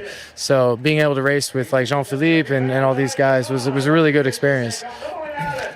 You recently moved to Vermont, which is trail systems that can look more like here than Colorado or Utah. How did you find this transition moving onto the East Coast, or as the Golden Trail says it, the Beast Coast? The Beast Coast, nice. They didn't invent that. It's amazing out here. You know, I've been out here to visit before, but I've never had so much time to explore. And it's been really cool. Like we don't have the big mountains out here like I'm used to, but I think that people in trail running, maybe mountain sports generally, have this problem where they assume that like more mountains, more better. Bigger mountains, bigger is always better. You know, lots of us, men especially, have that problem. You know, I think that when you come to a new place, it's not about like how does this mountain compare to another place. It's like what is special about this place, and then finding out how to engage with that. And so I've been very lucky. I work at this place, the Craftsbury Outdoor Center in Vermont, and there's just tons of people that invited me around to their homes, to the trails, to the mountains, and it's the same here. You know, I come out to Quebec and everybody invites me. I got to run with the cute trail runners in Quebec City, and it just feels like everybody's reached out. So that's the best way to get to know a place. Yeah, it's cool. I find it interesting that you come here in Quebec, you stay a whole week, you ran with the local club. We've seen you with the I Love Quebec t-shirt. I meant to have that on now. It's at home. I'll put it on later. But I do. You know, it's like I've always seen trail running as like I love the sport, I love racing, and I want to, you know, compete at the highest levels, but you can do that in a lot of sports. You know, trail running is a sport where you really have to engage with the landscape and the people when you go around the world to compete. That's something that's so special for me. And so the problem is the trail was so technical today that I couldn't see anything except my feet, or else I would have fallen down, you know. So I didn't get to see quite as much as I'd like to, but I did run 80K, and it was amazing, you know. And I've been here, like you said, for a week, so I have been around to see things. I mean, I rode my bike here from Vermont, so I got to see all the land between, and I guess I have to start tomorrow to go back. So, yeah. Are we going to see you in another race in Quebec, or do you have any races you want to race in Quebec City as well in the near future? Or well, I'd love to, yeah, of course. I mean, we're so close. And, I mean, it's such a great community. I was really impressed riding my bike up here with how many cyclists I saw, even in the middle of nowhere. And the same is for the trail runners, you know, they're all over the place. And so obviously there's an amazing community here, and that's what it's all about, is getting people together to do something worthwhile. Yeah. And if you're looking for new challenges next year, I heard that there's a 135-kilometer race here that seems to be pretty cool. And I mean, you had to stop at Mont Saint-Anne for the 80K, but you know, there's still... Those are the bravest people I've ever met. Like, when I got here and I could split and go left to the finish, and I was with them, and they had to not do that. They had to go to the aid station and then do 35 kilometers more. Yeah. well, that's a high gravity situation. That's hard to get out of there. A couple of years ago, the split was right here. So the A station was next to the people having their post beer after their post race beer. Yeah. That's part of the sport, though. Yeah, exactly. So you're gonna see both of the first two guys. They're going to UTMB as well. Oh, so good. Yeah. I was just speaking with the second guy. Yeah. Yeah. So. Nice. So thanks a lot, Dakota, to stopping by our live stream here. Congrats on your win here today, and have a good summer preparing for UTMB. You've been there before, you know, I guess, what to do to get there, but you'll still have a whole summer to enjoy training. So, thanks a lot, guys. I really appreciate it. This is perfect. Alors qu'on va accueillir notre championne canadienne. J'ai l'impression que l'histoire se répète. T'étais à cet endroit-là l'année dernière, au même endroit, cassé pareil aussi. L'année dernière, t'avais la tremblote sur le siège. Est-ce que cette année, c'est mieux? Bienvenue, pire. Elisa. C'est pire. Ah, c'est pire. Félicitations, Elisa. Les jambes sont aussi cassées que le micro? Oui. Je pense que oui. Non, j'ai très très mal aux jambes là. C'est horrible. C'est horrible. Je sais pas si on entend Elisa, on arrive juste qu'elle peut nous confirmer. Si tu parles proche du micro. Ouais, vous m'entendez? Oui, ok, ça fonctionne. Tu as eu toute une bataille avec Ikram. On vous a suivi à travers les infos qu'on avait, mais elle est passée en tête après Mestashibo. T'es passé en tête, tu as pris 8 minutes sur 8 km sur le Mont-Sainte-Anne. Elle t'a rattrapé dans la descente. Parle-nous de ce combat-là que tu as eu avec elle. Ikram, moi je la connaissais. Je sais que c'est une excellente coureuse. Pour moi, c'est une meilleure coureuse que moi. Donc l'objectif ici, dans ma tête, Ikram allait gagner la course. Je me bataillais pas contre elle. Là, moi, c'était les championnats canadiens, améliorer mon temps de l'année dernière. Donc, elle est partie vraiment vite. Je me suis dit, ça sert à rien que j'aille avec elle. C'est beaucoup trop vite pour moi. Et en fait, c'est juste qu'elle est très forte quand c'est plat. Donc, elle rentre dans la Mestashibo avant moi. J'ai un premier checkpoint, je pense à mi-Mestashibo peut-être. Après le ravito, en fait, c'était hors ravito. Donc, au ravito, je sais pas du tout quelle avance elle a sur moi. Mais quand je croise Julien, il me dit qu'elle a 45 secondes. Donc, je me dis que je la rattrape. Je pense que je la rattrapais déjà, en fait. Que j'étais peut-être plus à l'aise dans la Mestashibo. Et je pense que avant d'arriver aux escaliers Jean Larose, je la vois de loin. Donc je me dis ok, en fait je reviens vraiment, et je pense qu'on arrive avec 20 secondes d'écart en bas du Mont-Sainte-Anne, les montées c'est une de mes forces, donc je la rattrape très très vite dans l'escarpé. Puis je prends vraiment de l'avance, je continue à prendre de l'avance sur les pionniers. Julien me dit 4 et après 6 je pense. Donc je pars dans la longue descente, le long stretch vers le fondeur, mais j'ai déjà plus de jambes en fait. Je sais pas si j'ai trop poussé dans les montées, je dirais que c'est ma force aussi, je dirais surtout que j'ai pas actuellement assez de millage pour assumer une course de 50 km en fait. Donc vraiment le fondeur, en fait, jusqu'à ce qu'on arrive sur... j'ai retrouvé de l'énergie au moment où on arrive sur... quand on rentre dans la piste de vélo de montagne. Ouais. Parce que ça changeait en fait des chemins de 4 roues. Et c'était beaucoup plus fun en fait à rouler. Donc là, j'ai repris un peu d'énergie. Ensuite, on arrive au fondeur. Donc vraiment, je suis fatiguée au fondeur. Vraiment fatiguée. Là, je sens que je suis fatiguée. Puis je sens que j'ai un peu faim. Genre, c'est pas une bonne chose. Parce que je sens que j'ai un peu faim. Mais je sais que je vais rien manger. Parce que je cours vite là, donc je sais que de toute façon il va falloir que j'attende, mais je sens vraiment fatiguée. Je fais un ravito rapide, c'est là où Julien en fait me dit l'écart qu'il y avait au sommet 2, mais quand on parle après plus d'une heure de stretch, c'est sûr que ça peut totalement changer. Ouais. Donc je repars, donc je sais pas du tout, et Ikram, je repars, et je pense que là il y a Phil qui me rattrape déjà super vite, enfin beaucoup trop vite pour moi, vraiment j'avançais plus, et Ikram elle me rattrape quand il reste 4 kilos. Okay. À une vitesse, je suis en mode... Je la vois, je suis en mode fais chier. Et je vois la vitesse, je fais c'est sûr qu'il reste 4 kilos, c'est sûr que je la reprends pas du tout. Donc là j'ai pensé à Julien et Lucie au fondeur quand ils m'ont dit 6 minutes après, qu'ils ont dû se dire je pense qu'elle va se faire rattraper en fait. Et donc j'arrive à m'accrocher. En soi, je fais quand même une belle course. Le temps est similaire à l'année dernière, identique, avec un tout petit peu plus long. J'ai eu des crampes comme l'année dernière, mais cette fois je dirais plus positif, c'est pas lié à l'alimentation au sodium que j'ai bien réussi, c'est plus vraiment des crops musculaires, un peu manque de millage. Mais les 2 dernières heures assez dures, mais je suis contente. J'ai gagné le championnat Kalja comme je voulais. Ikram mérite amplement sa victoire. Donc maintenant faut survivre à ce week-end. C'est très dur là. C'est drôle parce que on connaissait Nico et moi Ikram de réputation de par ses résultats, mais sans connaître ses forces et ses faiblesses. Puis nous, naïvement, on voit ton 2 minutes d'avance au fondeur, on se dit hey, Elisa, ça va être super rapide, ça va le faire. Puis là, on s'en va voir ses résultats, Ikram, puis on voit une 11 sur demi-marathon. En fait, et 2,28 mais ça va être une bonne fin de course. Ouais, elle m'a dit voilà, Valencia, j'y vais pour le Olympique Standard. Je fais OK. Moi je l'ai connue à l'OCC en fait, où elle m'a pris dans la descente du col de Balme. Donc je savais très bien, et je pense qu'elle doit finir 6 ou 7 à l'OCC, et elle fait dans le top 5 des mondiaux, 5 à Zegama. Donc et oui, en fait elle est juste extrêmement rapide, et quand les 2 dernières heures de course c'est roulant quand même, ouais. Et si t'as plus de jambes, en fait tu peux vraiment perdre beaucoup de temps. Je pense que tu sais, j'en discutais avec Benoît en rigolant, disait mais tu sais que tu peux vraiment perdre du temps. Il me fait ouais, mais il y a pas tant d'écart au kilomètre. Ouais, je pense que là on avait bien 1 minute d'écart au kilomètre.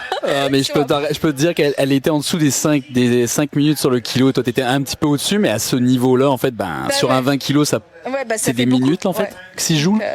Donc elle mérite, moi je suis contente, elle mérite sa victoire, je suis contente pour elle aussi. Donc, oui, puis encore une fois, comme l'année passée, une grosse performance au classement général aussi, quand on sait que c'est les meilleurs Canadiens. Moi j'étais vraiment de certains garçons que j'ai doublés là, quand j'ai Joshua, quand je l'ai doublé, après il m'a redoublé là, mais d'être quand même dans le top 10, c'est quand même, là c'était... pas que l'année dernière c'était pas des vrais championnats canadiens, mais au niveau femmes je pense que c'était à peu près la densité à peu près pareil, mais au niveau gars il y avait vraiment une très très grosse densité. De toute façon on le voit avec le temps que fait Alex, déjà le temps de Dani l'année dernière c'était malade, et là il retranche plus de 10 minutes, donc faire top 10 dans un gros championnat canadien c'est super. Ouais. On va te poser la question qu'on a posée à Jean-Philippe Thibodeau et à Alex Ricard, de savoir dès maintenant ce que tu fais l'an prochain avec les championnats mondiaux, parce qu'avec cette qualification-là, avec ce championnat-là, tu sais que tu accèdes aux Worlds. Est-ce que c'est satisfaisant? Est-ce que ça sécurise un peu le calendrier pour l'année à venir, sachant les objectifs? Oui, c'est sûr que ça sécurise. Moi, vraiment, j'allais dire c'est une chance et parfois un inconvénient d'avoir au Canada, à l'heure actuelle, nos courses qualificatives 1 an en avance. Je comprends tout à fait les pays, en fait tous les autres pays finalement, qui le font la même année en fait.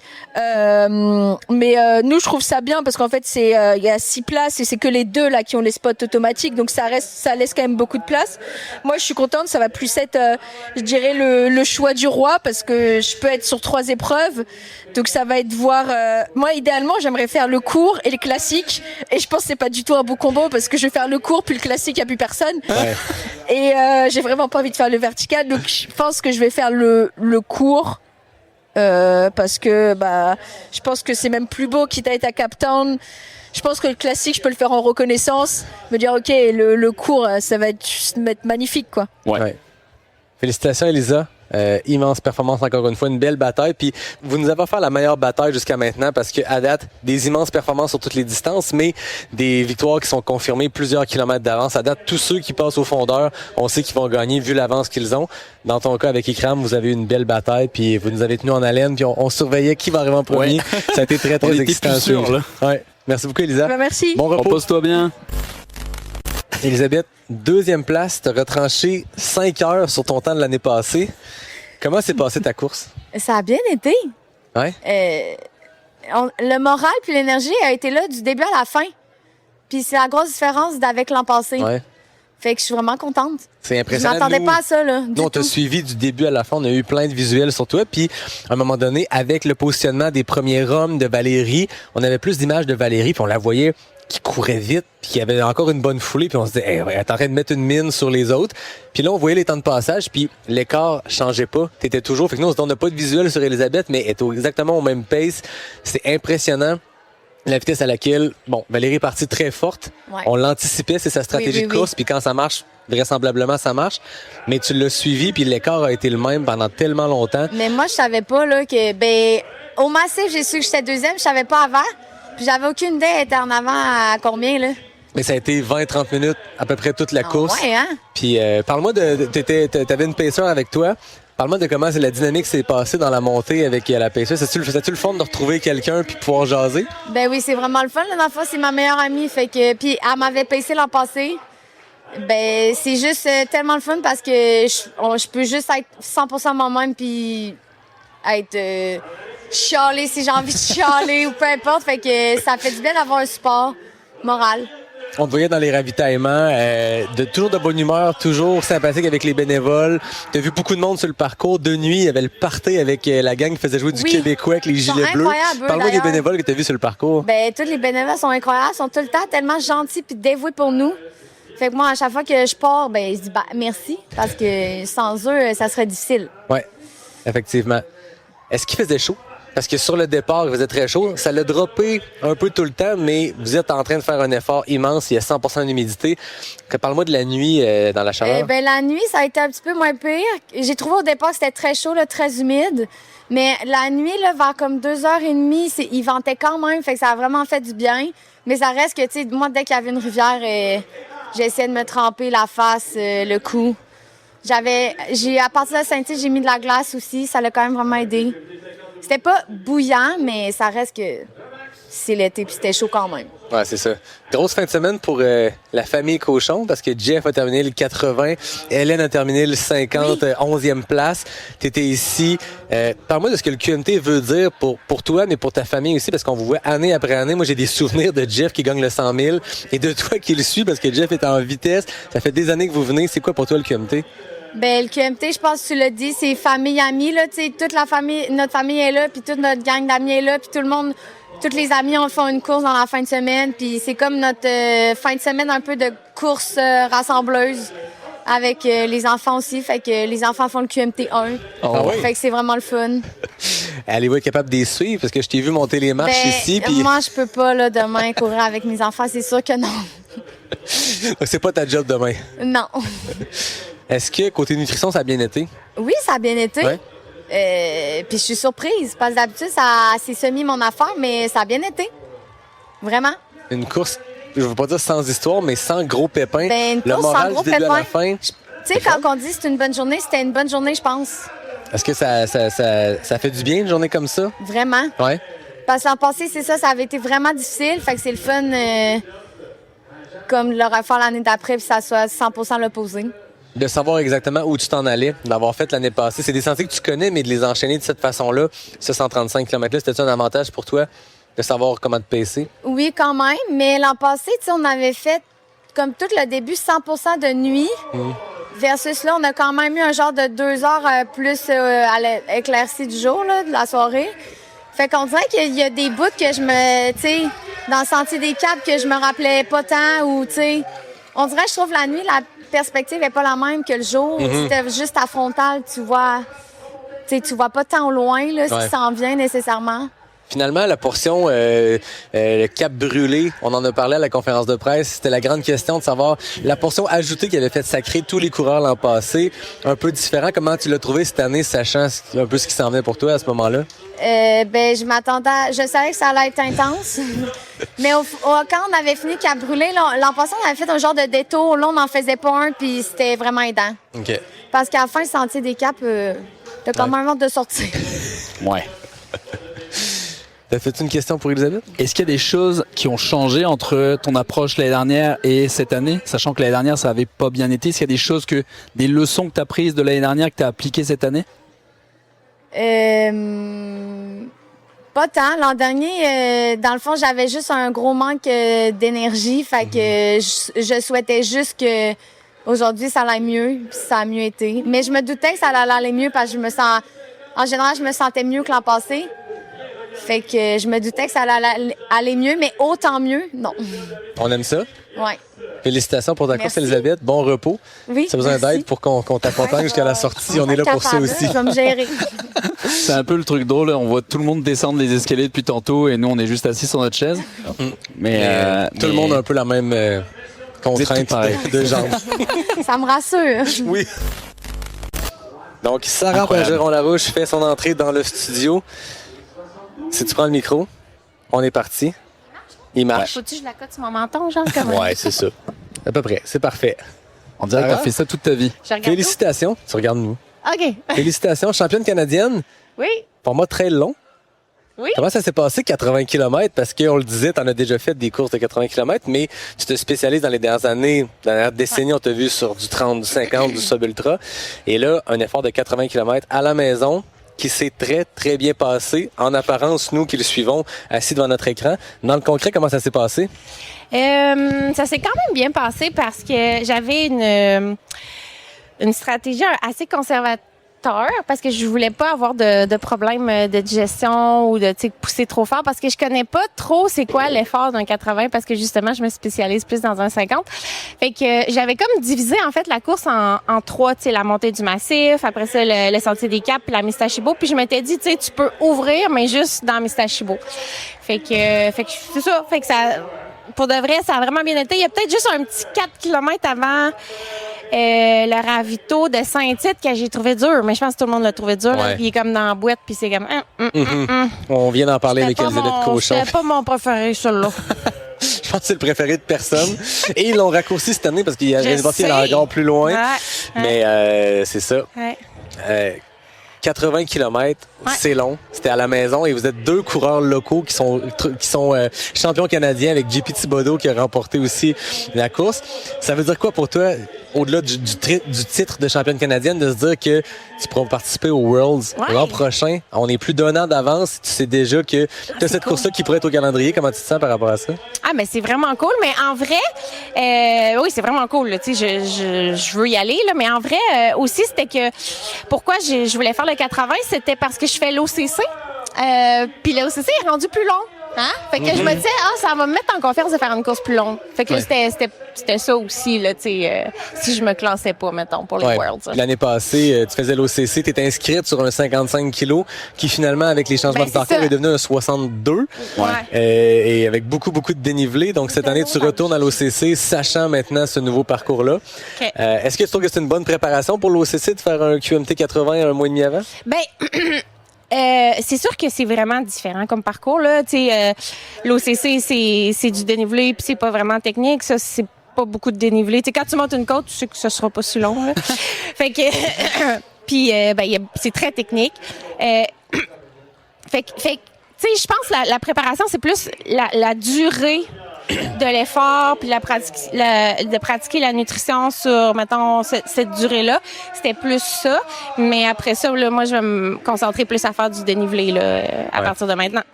Tu as couru seul en tête côté course féminine, mais est-ce que tu as partagé des kilomètres avec d'autres coureurs? Parce que tu as terminé, je crois, je ne veux pas me tromper, au 7e, 8e rang du... tu étais tout seul du début à la fin? J'étais vraiment tout seul. Les garçons, ils... on race vraiment différent. Plus vite en descente, peut-être, en tout cas, ceux qui étaient autour de moi, là, puis là, j'ai rattrapé en montée. Fait que là, c'est comme, ça jouait au yo-yo un peu. Puis moi, j'étais comme, mais restez constants, les gars! Mais tu sais, peut-être que les autres aussi, ils trouvent que je suis trop lente de descente, là. Fait que c'est ça. Est-ce que tu es à l'aise d'être longtemps comme ça, tout seul, dans les sentiers pendant une course, de pas trop savoir où ça s'en va? On est au Québec Mégatrail, ça doit être difficile d'un ravito à l'autre, savoir l'avance que tu as. Est-ce que tu es bien dans ces situations-là? Ben, c'est sûr, ça te crée un stress. Tu sais, c'est drôle, en fin de semaine, il y a quelques semaines, j'ai fait la clinique du coureur, puis j'étais deuxième à un moment troisième même, à cause que je me suis perdue sur le parcours. Puis là, je savais le temps que j'avais à aller chercher, puis j'aimais vraiment ça, c'était cool. Puis tu sais, une fois que tu dépasses, t'es comme confiant que ça va pas revenir par après, là. Fait que, je sais pas, oui, ça crée un stress, mais c'est un bon stress, là, je pense. Très cool. Ben, j'espère que la récupération va bien se passer. Qu'est-ce qui t'attend pour toi entre maintenant et l'OCC? Ben du dénivelé ici sur le mont? Ouais, non, mais oui, du dénivelé, mais juste de l'entraînement. Je veux pas faire d'autres courses parce que je me rends compte que racer, souvent, tu vas chercher mentalement, là, puis c'est important là, de se reposer pour être prêt à fighter pour une autre grosse course. Tu sais, Marianne Hogan, elle le dit souvent, là, mais c'est vrai. Je trouve qu'on en fait... Ben, en tout cas, il y en a qui en font beaucoup. Il y a des athlètes qui ont besoin des fois de ce besoin-là d'aller gagner en confiance sur un parcours avec un dossard. Mais quand on est bien à l'entraînement et qu'on n'a pas besoin de dossard, non, c'est ça. Pas besoin de se pousser toujours dans les retranchements. Félicitations, Sarah. Ben, championne canadienne de trail long. Très long. C'est cool, hein? Hey, merci les gars de faire ça. C'est vraiment cool. Merci à toi. On a du fun. On a du fun de recevoir des champions et des championnes. Fracasser le record de parcours de 30 minutes par la même occasion. Ouais, chez les gars aussi, hein, je pense. Ouais, chez les gars aussi. est allé vite. Même JP est sous son propre record de parcours. Ouais, c'est ça. Cool. Bon, Ça ben, va bye. vite. Merci On beaucoup, va aller Lara. chercher de l'eau. Bye. J'ai aucune idée, en fait, ce qui s'est passé. Tous les signaux étaient ouverts, les devoirs étaient faits. Puis t'arrives sur la course et j'avais un corps vraiment fatigué. Je te l'ouvrir si tu veux. J'avais un corps vraiment fatigué. J'étais incapable de pousser. Alors, à un moment donné, t'en viens à comme, bon, je vais laisser faire mon tour. Puis finalement, j'ai appelé mon garçon, ma fille puis ma blonde. Puis on dit, tu sais, switch ton chapeau aujourd'hui, laisse faire la perfo. Puis va-t'en au finish line. Puis tu vas apprendre. Puis anyway, la prochaine course est à Chamonix. Fait que c'est quand même pas plate. Mais c'est quand même un coup dur de pas être capable de pousser quand tout est fait. Ouais. La préparation était optimale. On s'était parlé un peu avant. Puis les devoirs étaient faits, les gros trainings étaient faits. Fait que, tu sais, il y a des choses que, tu sais, j'ai pas d'explication. Tu sais, peut-être un bilan sanguin. Tu sais, tout était là. Je mangeais bien, je buvais bien, la chaleur, j'aime ça. J'ai pas d'explication logique. Des fois, c'est juste comme ça, puis c'est tout. Il y a des jours comme ça, puis c'est dur à expliquer, mais comme tu dis, des fois, on arrive avec un objectif en tête, puis quand ça se passe pas, on se dit que c'est une bonne journée au boulot. On a fait des heures sur les jambes. Exact. Écoute, t'es littéralement venu nous voir du moment que t'as traversé la ligne d'arrivée. J'ai pas 2 minutes que t'as terminé. 11h31 dans le sentier, c'est une bonne journée. Ouais, puis tu sais, cette année, je m'étais promis à moi-même que c'était une année projet No DNF, tu sais. Fait que je pense qu'à un moment donné, tu sais, c'est correct d'arrêter quand comme tu le sens plus pantoute, mais je trouve que c'est encore plus nice de comme continuer. Tu sais, on les voit même avec Courtney, on le voit avec la Western, tu sais, avec des gens qui ont juste poussé jusqu'à la fin, tu sais, puis même des pros. Et on dit souvent c'est facile DNF. Moi, tu sais, je trouve que c'est, je sais pas en fait. Tu sais, je trouve que on a vite la switch à off quand ça va pas comme on veut, tu sais. Versus trouver des solutions puis laisser la perfo de côté, laisser le goût de côté, puis s'en aller au finish line, tu sais. Fait que c'était mon projet de cette année, pas de DNF, toujours apprendre, puis aller au fond des choses. C'est inspirant. Et on apprend toujours, tu sais, que ça soit dans la victoire ou dans l'échec, on apprend beaucoup plus des fois dans l'échec. Tu sais, à force de pouvoir on tombe, on se relève, on apprend. Absolument. Et tu sais, comme toi, la finish line, là, ça va être l'UTMB. Tu sais, donc cette course-là, c'est facile de dire, c'est une pierre en fait dans ta fondation de projet UTMB. Il y a aussi que j'essaie de me convaincre de sortir des courses que tu sais, moi, je suis un gars qui est bon. Dans mes bons résultats, tu sais, des podiums sur les courses UTMB au Mexique, entre autres, que faut que ça roule, tu sais. Des parcours comme ici, c'est vraiment compliqué pour moi. Fait que, tu sais, je le fais, puis c'est un total dépassement, mais c'est des courses qui sont, on va se le dire, c'est une course difficile, là, tu sais, c'est un parcours qui est difficile.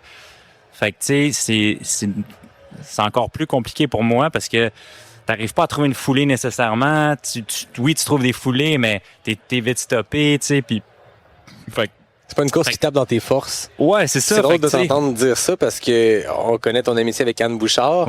Puis c'est exactement le genre de discours qu'on entend souvent avec Anne, qui aime courir, qui aime les parcours roulants et qui s'est toujours entêtée à venir faire des courses québécoises. Je veux dire, elle aime pas le roulant.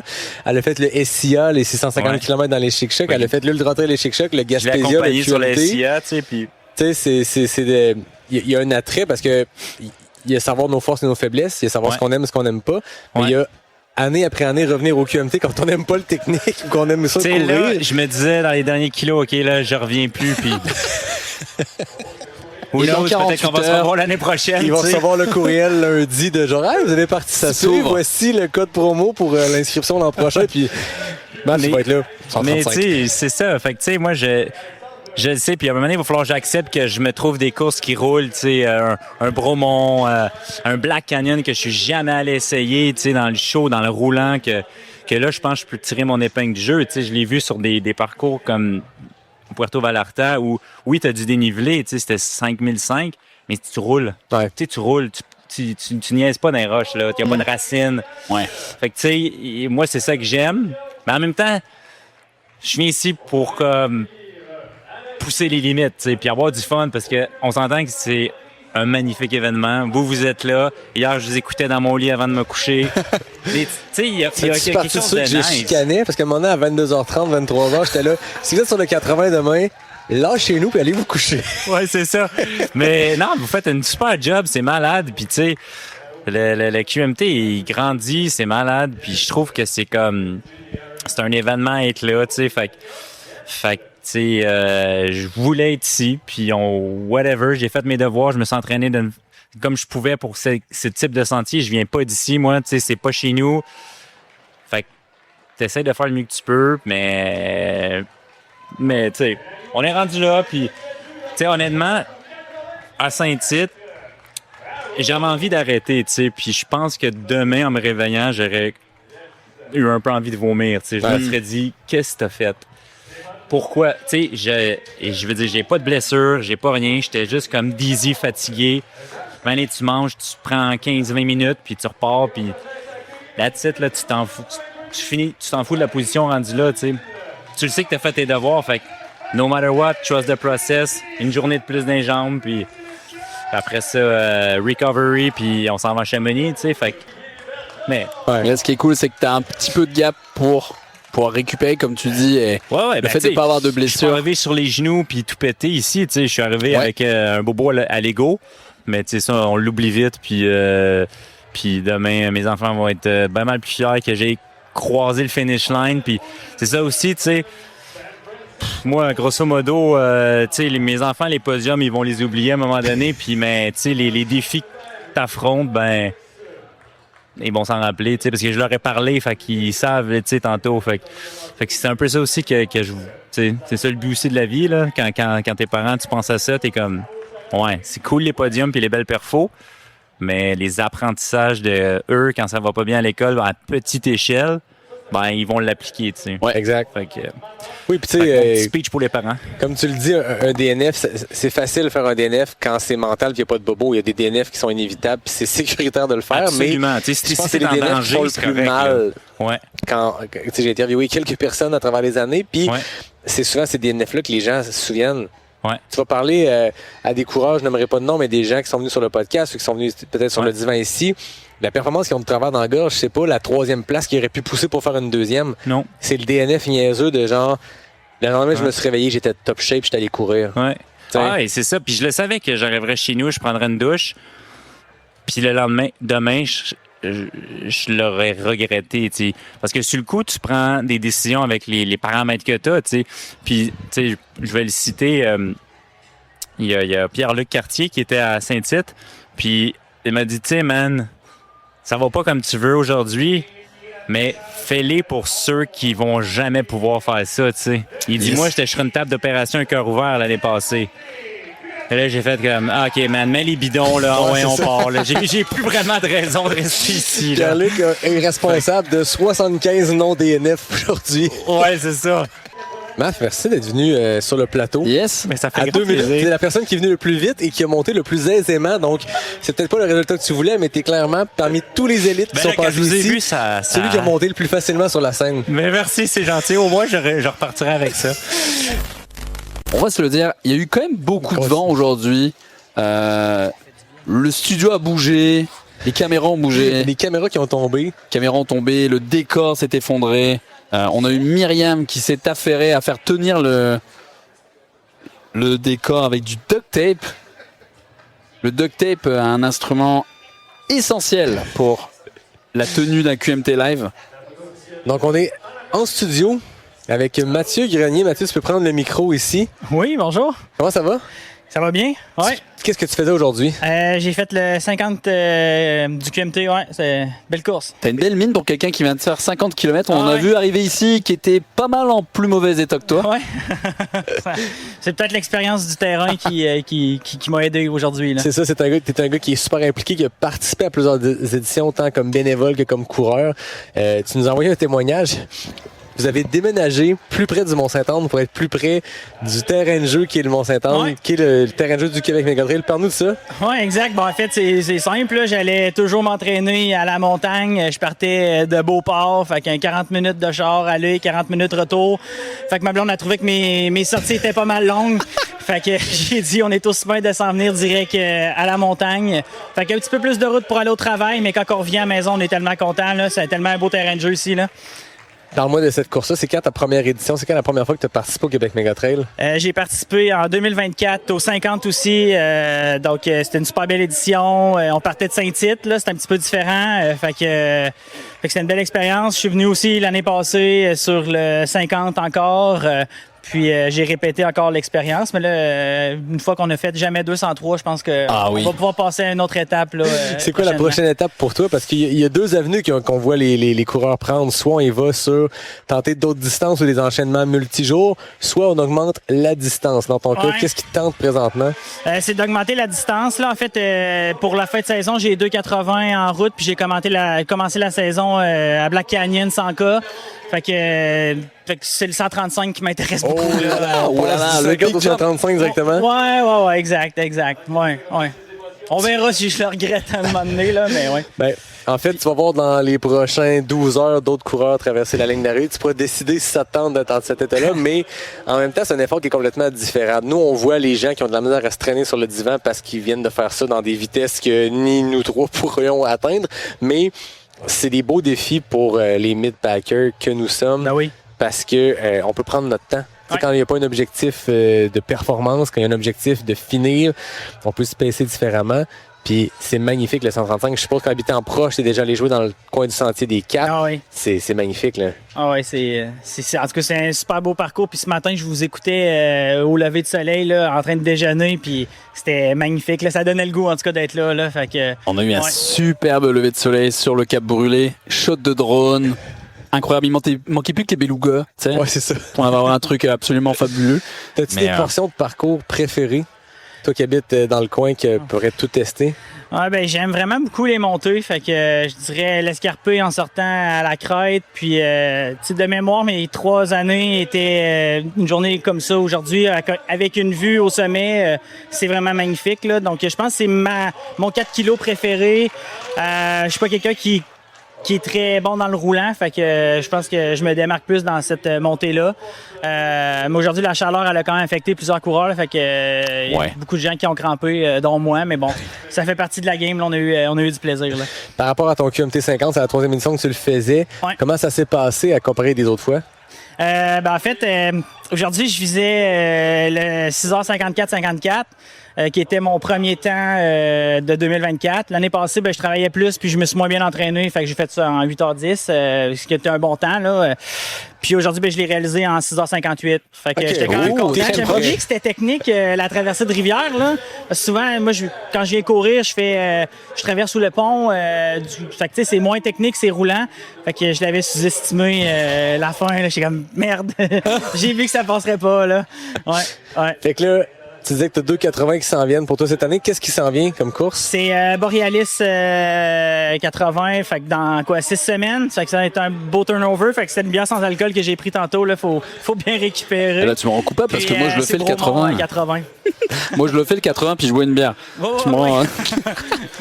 Mais faut que je récupère de ma course, là. Fait que, mais c'est vrai qu'une longue effort comme vous autres, c'est long, là, quand même, ce que vous faites aujourd'hui, là. Fait que... C'est différent comme effort. On peut pas dire que c'est du sport, mais on peut dire qu'on a mal à la gorge. Mais c'est pas grave. Il nous reste moins de 50 minutes. On entend qu'on était en onde depuis 23 heures, depuis 22 heures de live. C'est un petit peu plus long que les jasettes de geek, là. Un peu plus. Un petit peu plus long. Mais le problème, c'est qu'on a encore de quoi dire après 22 heures. Fait que c'est peut-être un bon signe ou un mauvais signe, on sait pas. On sait pas. Merci beaucoup de ton temps. C'était le fun de jaser, de voir comment le QMT a influencé vos choix de vie, mais également comment cette course-là t'inspire. Puis l'an prochain, on comprend qu'on va parler de toi parmi les coureurs qui prennent le 135? Non, même pas. Je vais être sur un voyage alpiniste au même moment au Pérou. Fait que j'ai vraiment le faux mot en ce moment. De merde, j'ai peut-être pas pris la bonne date, mais je vais avec une gang de chums puis c'est ce moment-là. Mais assurément pour 2028. Ça sera peut-être là en 2028 si s'ils nous font encore confiance de raconter des niaiseries pendant 24 heures, on sera là. Eh oui, super. Hey, merci les gars. Hein? Merci Mathieu. À toi. Bonne récupération. Yes, merci. Julie Lesage, en direct du Québec Mégatrail, le QMT Live. Julie, 3e position aujourd'hui. Tu nous disais avant qu'on démarre l'entrevue, c'était une dure journée au boulot. On vient de voir l'arrivée d'Anne Champagne. Vous nous avez offert une belle bataille. Nous, on voit pas ce qui se passe dans le sentier. Je sais pas si vous vous êtes croisés, si vous vous êtes vus, mais vous êtes suivis de près depuis très longtemps. Avant qu'on parle de ta course, comment on se sent quand on a Anne Champagne qui nous souffle dans la nuque comme ça? Je le savais pas. Je l'ai jamais vu, jamais C'est ça, vu. le truc. Puis à la fin, sur les derniers kilos, mais tu sais, ma gang le savait. Mais moi, j'ai eu une course vraiment difficile. Là. J'ai eu mal au ventre pendant 130 km. Oh my God. Ça a été terrible. Il fallait que j'arrête aux 5 minutes. Là. C'était épouvantable. Fait que, il est arrivé plusieurs moments où ma gang m'ont dit « Veux-tu savoir qui est devant, qui est derrière? » Puis j'aurais dit « Sérieusement, j'ai rien de plus à donner. » Fait que même le sachant, j'aurais pas pu courir 10 secondes plus vite le kilomètre. Honnêtement, j'étais à mon max. Là. C'était une journée extrêmement difficile. J'ai voulu abandonner. Là. Maudite bonne affaire qu'on n'a pas le droit d'abandonner à Cap-Griban. Parce que c'est sûr que j'abandonnais. Là. Ah ouais? Ouais. Est-ce que tu as l'impression, en préparation d'un effort comme l'UTMB, avec le bagage d'expérience que tu as, c'est ta plus longue course à vie, on a vérifié en termes de durée, en termes de kilomètres aussi. Est-ce que tu sens aujourd'hui, à quelques minutes de ton finish, que le coffre à outils vient d'avoir plein d'autres nouveaux outils? Vraiment. Une belle longue course technique, difficile et douloureuse. Là. C'est un privilège dans la vie de pouvoir souffrir comme ça pour le plaisir. Là. Fait que oui, définitivement. Quand ça va mal pendant 130 km, qu'est-ce qu'on se répète comme mantra? Quand est-ce qu'on réussit à se convaincre pour continuer d'avancer? Honnêtement, j'ai pas de conseils à donner parce que les 40 km dans le sentier des Caps en pleine nuit, je faisais juste penser que j'avais mal au ventre. Mon schéma mental, c'est j'ai mal au ventre, j'ai mal au ventre, j'ai mal au ventre. J'ai pensé à rien d'autre, fait que ça a été terrible. Quand le soleil s'est levé, j'ai pu penser à autre chose, mais j'avais personne autour de moi, puis j'ai pas été capable de me sortir de ce j'ai mal au ventre là. Ah ouais. Ouais. Puis après ça, tu es arrivé au Mont-Saint-Anne. Malgré une course qui est difficile, malgré mal de ventre en continu, malgré une nuit difficile, tu passes au Mont-Saint-Anne toujours en 3e position. Mentalement, comment qu'on se sent à ce moment-là quand il faut attaquer des montées que tu connais très bien, c'est ta cour arrière ici, mais que tu sais ce qui s'en vient, les 30 derniers kilomètres, avec ton conjoint comme pacer, alors que physiquement, tu te sens très bas? C'est fou comment on a l'impression que c'est infaisable jusqu'à temps que ça soit fait. Ouais. Moi, je me suis dit ça, j'essayais de finir la Mestachibo, puis je me disais, il n'y a aucun cas de figure que je suis capable de faire le 35 kilos qui reste. Là. C'est comme impossible, puis une fois que c'est fait, tu te dis, je l'ai fait.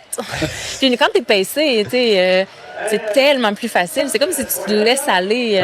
Puis ça a vraiment bien été, là. Vraiment bien été, le pacing. Là. Mon chum, il était extraordinaire. Puis lui, il savait que j'avais Anne Champagne dans les fesses, là. Fait que il m'a poussé quand même. Il m'a fait sentir que je pouvais pas trop être confortable. Oui, c'est ça, exact. Fallait pas trop prendre de temps. C'est ça, mais j'ai dit, rassure-toi, je suis très inconfortable depuis très, très, très longtemps, là. À plusieurs moments dans la course, on avait du visuel sur vous dans les ravitaux, puis on se connaît assez pour... J'étais capable de voir, OK, c'est une journée difficile pour Julie, on n'a pas d'audio, on sait pas qu'est-ce qui se passe, mais on voyait que à certains moments, tu passais 3e, ça avait l'air d'être souffrant. On voyait Anne Champagne passer, pimpante, on se disait, OK, c'est deux moods, et tu as toujours maintenu on a suivi principalement votre course à vous, parce qu'entre Valérie, Elisabeth et toi, rapidement, il y avait une heure, c'était... On se doutait qu'à moins de cas extrêmes, ça allait se finir dans cet ordre-là. Mais pour la 3e place, ça a été serré jusqu'à la fin. Vous nous avez tenu en haleine. Mais c'est fou quand même de voir que ravito en ravito, tu regagnais 2 minutes. Puis c'est beau de voir que malgré les embûches, ça a continué d'avancer. Puis rendu avancé dans la course, c'était que j'ai souffert pendant tellement longtemps, il n'y a aucune chance que je finisse pas cette course-là. Là. Et on n'envoie pas ça aux poubelles, toute cette souffrance-là. Là. Et non. C'était la bonne façon de penser. Tant qu'être rendu là, pourquoi arrêter? On va pas en plus être déçus d'avoir pas fini. Là. Je sais que tu viens à peine de terminer, donc c'est dur d'avoir une espèce de recul sur tout ça, mais je suppose que la douleur au ventre s'est peut-être calmée un peu. Est-ce que tu es fier de t'être rendu au bout et tu es fier du résultat? Ah oui, vraiment. Vraiment. Pas de mauvaise sensation avec cette décision-là d'être rendu au bout et d'avoir terminé 3e? Très contente. Je suis fière d'avoir poussé dans cette douleur-là. C'était pas une blessure, là. Je poussais pas sur une blessure, je poussais sur quelque chose que je pouvais pousser, puis je suis contente de l'avoir fait. Tu savais que tu fais continuer puis que c'était pas une vraie, entre guillemets, raison d'arrêter. Et moi, je sais c'est quoi la douleur d'un DNF à Cape Town. Ça prend des semaines s'en remettre. Ouais, c'est ça. Écoute, aussi bien souffrir un 8 heures de plus que des semaines. Voilà. Ouais, c'est ça.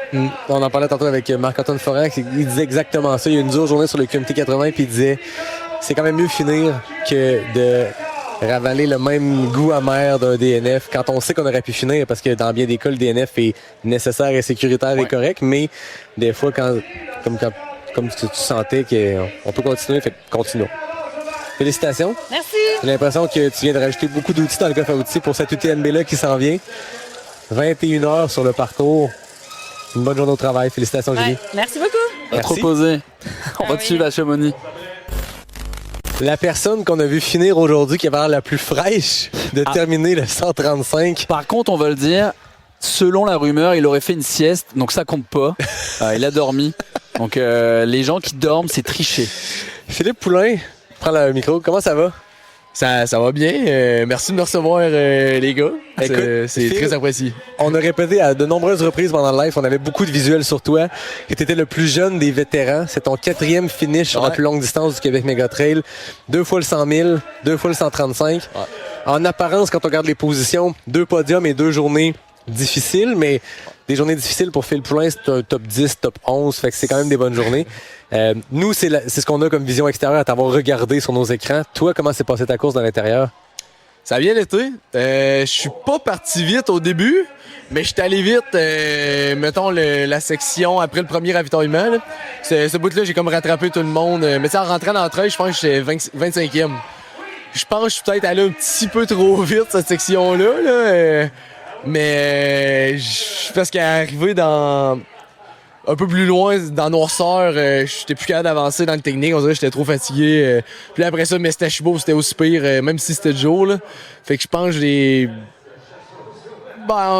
j'aurais pu un peu aller moins vite à cette section-là, mais en général, je pense que j'ai bien géré ma course quand même. Là. J'ai couru tout le long là, à la fin, tu sais, fait que je veux dire... je suis bien content. Ouais, écoute, on te voyait, puis le pace était bon, la foulée était bonne. Oui. Toujours impressionnant quand on a 120, 130 km d'impact, puis qu'on regarde nous autres sur un écran, puis on se dit, kilomètre 5 ou 135? T'avais vraiment une bonne foulée. Parle-nous de ton choix de crew, de pacer, de l'équipe qui t'a accompagné aujourd'hui. Ma crew, c'est tout le temps mes parents, puis ma soeur aussi, quand elle est là, ils viennent toute la nuit m'accompagner. Là. Ils aiment bien ça, là, ils sont stressés un peu, fait qu'ils dorment pas. Là, non. Sinon, mon pacer, cette année, ça a été un de mes bons amis de l'université, dans le fond. Puis c'est plus un gars de route. Fait que c'était pas mal sa plus longue course en trail. Là. En trail, puis même en général, là, il a été là pour... pas loin de 5 heures, là, je pense, là, dans la dernière section. Fait que il a bien aimé ça, mais il a trouvé ça tough un peu. Puis là, il s'est viré à cheville à la fin quand il restait 5 kilos. Fait que là, ça a été un peu compliqué, que c'était rendu moi qui le poussais là, pour finir. Là, mais c'était super. On s'entend bien, fait que c'était le fun au bout de savoir... de l'avoir, dans le fond. Là. Est-ce que tu savais rapidement ta position dans le peloton? Parce que nous, on a accès aux chiffres, au GPS puis aux caméras. Fait que rapidement, c'est devenu clair que la course des hommes, c'était entre Victor et Camille pour la première place. Un petit gap. Et toi, tu étais seul au monde. Tu avais une large avance sur le 4e. Est-ce que tu le savais que tu avais cette avance-là ou tu courais apeuré? Oui, tu sais, au début, comme je disais, j'étais quand même loin. Fait que là, tu sais, savoir si c'était 15e ou 12e... c'est tough un peu, mais aussitôt que je suis tombé, mettons, dans le top 5, là, en arrivant au ravitaillement, tu demandes, puis ils savent, là, j'étais 5, 4. Je pense à ce moment-là, quand j'ai rattrapé, c'était Jacob Barry, là, j'ai tombé 4e. Puis là, ensuite, j'ai rattrapé Antoine. Fait que là, je suis tombé 3e, puis j'ai plus jamais revu personne. Il y a Valérie, là, qui avait attrapé. Dans la crête, je l'ai vu, mais sinon, j'ai pas eu personne. Valérie qui était 7 minutes derrière toi en bas des escaliers Jean Larose. 15 minutes de toi. Ouais. Quand même. Elle est arrivée... je pense que j'avais 9 minutes sur elle à un Mestachibo, puis on a comme gardé ça de le long. Ouais, c'est ça. Pas mal, là. Exact. Quand t'es tombé dans cette troisième position-là, y avait-tu un peu des flashbacks d'il y a 4 ans, 3 ans, quand t'avais terminé troisième sur le QMT 100 000? On t'a vu quand vous êtes arrivé sur le contour de l'asphalte, t'avais l'air survolté. Puis moi, je me rappelle, je racontais à la caméra que cette année-là, de ta troisième place, j'étais sur le 80, puis on avait fini quasiment en même temps, puis t'étais vraiment stoked, vraiment survolté. Ouais. Moi, j'aime suivre des coureurs puis de voir l'énergie comme ça. Comment tu te sentais quand t'étais arrivé sur l'asphalte? Tu sais que la troisième position est garantie. Tu le sais que tu vas finir bientôt. Bon, on dirait que c'était un petit peu moins spécial parce que j'ai déjà fait, là, mais écoutez pas ça. Parce que l'autre coup, je m'en attendais vraiment pas, là, tu sais, je commençais pas mal, j'avais juste 20 ans, là, puis je n'avais pas de temps de fit, mais quand même, j'étais vraiment content, sauf que là, ça faisait à peu près 60 kilos que j'étais troisième, fait que c'était pas trop une surprise, là, c'était pas... tu sais, j'ai eu à me battre, mais pas tant, là, mettons, tandis que l'année dernière, c'était vraiment tout le long avec Elias, qui était là cette année aussi, que vraiment, on s'est suivi tout le long sans suivre, sans courir ensemble parce qu'on essayait de se battre, là, mais tandis que là, c'est ça, j'ai vu personne, fait que j'étais pas trop stressé, puis j'ai gardé ma position, là, puis c'était... Mais j'étais quand même vraiment content, là, c'est quand même une troisième place. Il y avait quand même du monde là, cette année, c'était pas si mauvais le calibre. Là, au contraire, c'est ça que j'allais dire, il y avait un gros calibre. Très beau beaucoup de coureurs qui ont terminé, qui sont très solides, beaucoup de coureurs qui ont eu été contraints à l'abandon parce que c'est un parcours qui est extrêmement difficile. Ouais. La chaleur, comment tu as vécu ça? Je pense que c'était de moins en moins chaud, mais quand on est dans l'effort comme ça, dans l'humidité, on sèche pas. Là. Ben, j'étais vraiment mouillé, là. J'étais irrité épouvantable. Là. Je criais dans la douche tantôt. Là, mais c'était pas si pire. Là. Ben, la nuit, puis là, rendu le jour, tu sens plus rien parce que t'es pété. Fait que c'est pas trop. C'est pas trop pire. Là. C'était. En même temps, elle me dit, il fait chaud pour tout le monde. Là. C'est pas comme si à la route, des fois, tu shootes pour un temps. Fait que là, c'est. Ben, c'est tannant qu'il fasse chaud parce que t'auras pas ton temps, peut-être. Mais là, je me dis, j'essaye plus de battre du monde que faire un temps. Là. Ben, je pense à moi et tout. Là. Mon but, c'est pas juste de battre le monde, là, mais. Je sais pas, là, ça me dérange pas trop. Là. C'est correct. C'est parfait. Phil, merci beaucoup d'être passé. Après une petite sieste, une petite douche, il est frais comme une rose. Frais comme une rose qui va partir demain, qui va aller fighter avec la gang de la Golden Trail. Écoute, quand on te voyait à chaque fois à l'écran, on était comme, mais il est donc bien fresh. Physiquement, le non-verbal, nous, veut pas, c'est juste ça qu'on peut analyser. On n'a pas nécessairement toujours de l'information. Puis, de ravito en ravito, t'étais celui qui était le plus solide. Jamais l'air d'être dans un creux. Peut-être que tu caches bien ton jeu, mais c'était beau à voir. Félicitations, Phil. Ben, merci beaucoup. Et tu es le gars le plus frais qui a mis les fesses sur ce canapé. Félicitations. Ben, merci. Là, c'est un privilège là, d'être le plus frais. Merci beaucoup, Phil. Merci, les gars. Bon, pose-toi bien.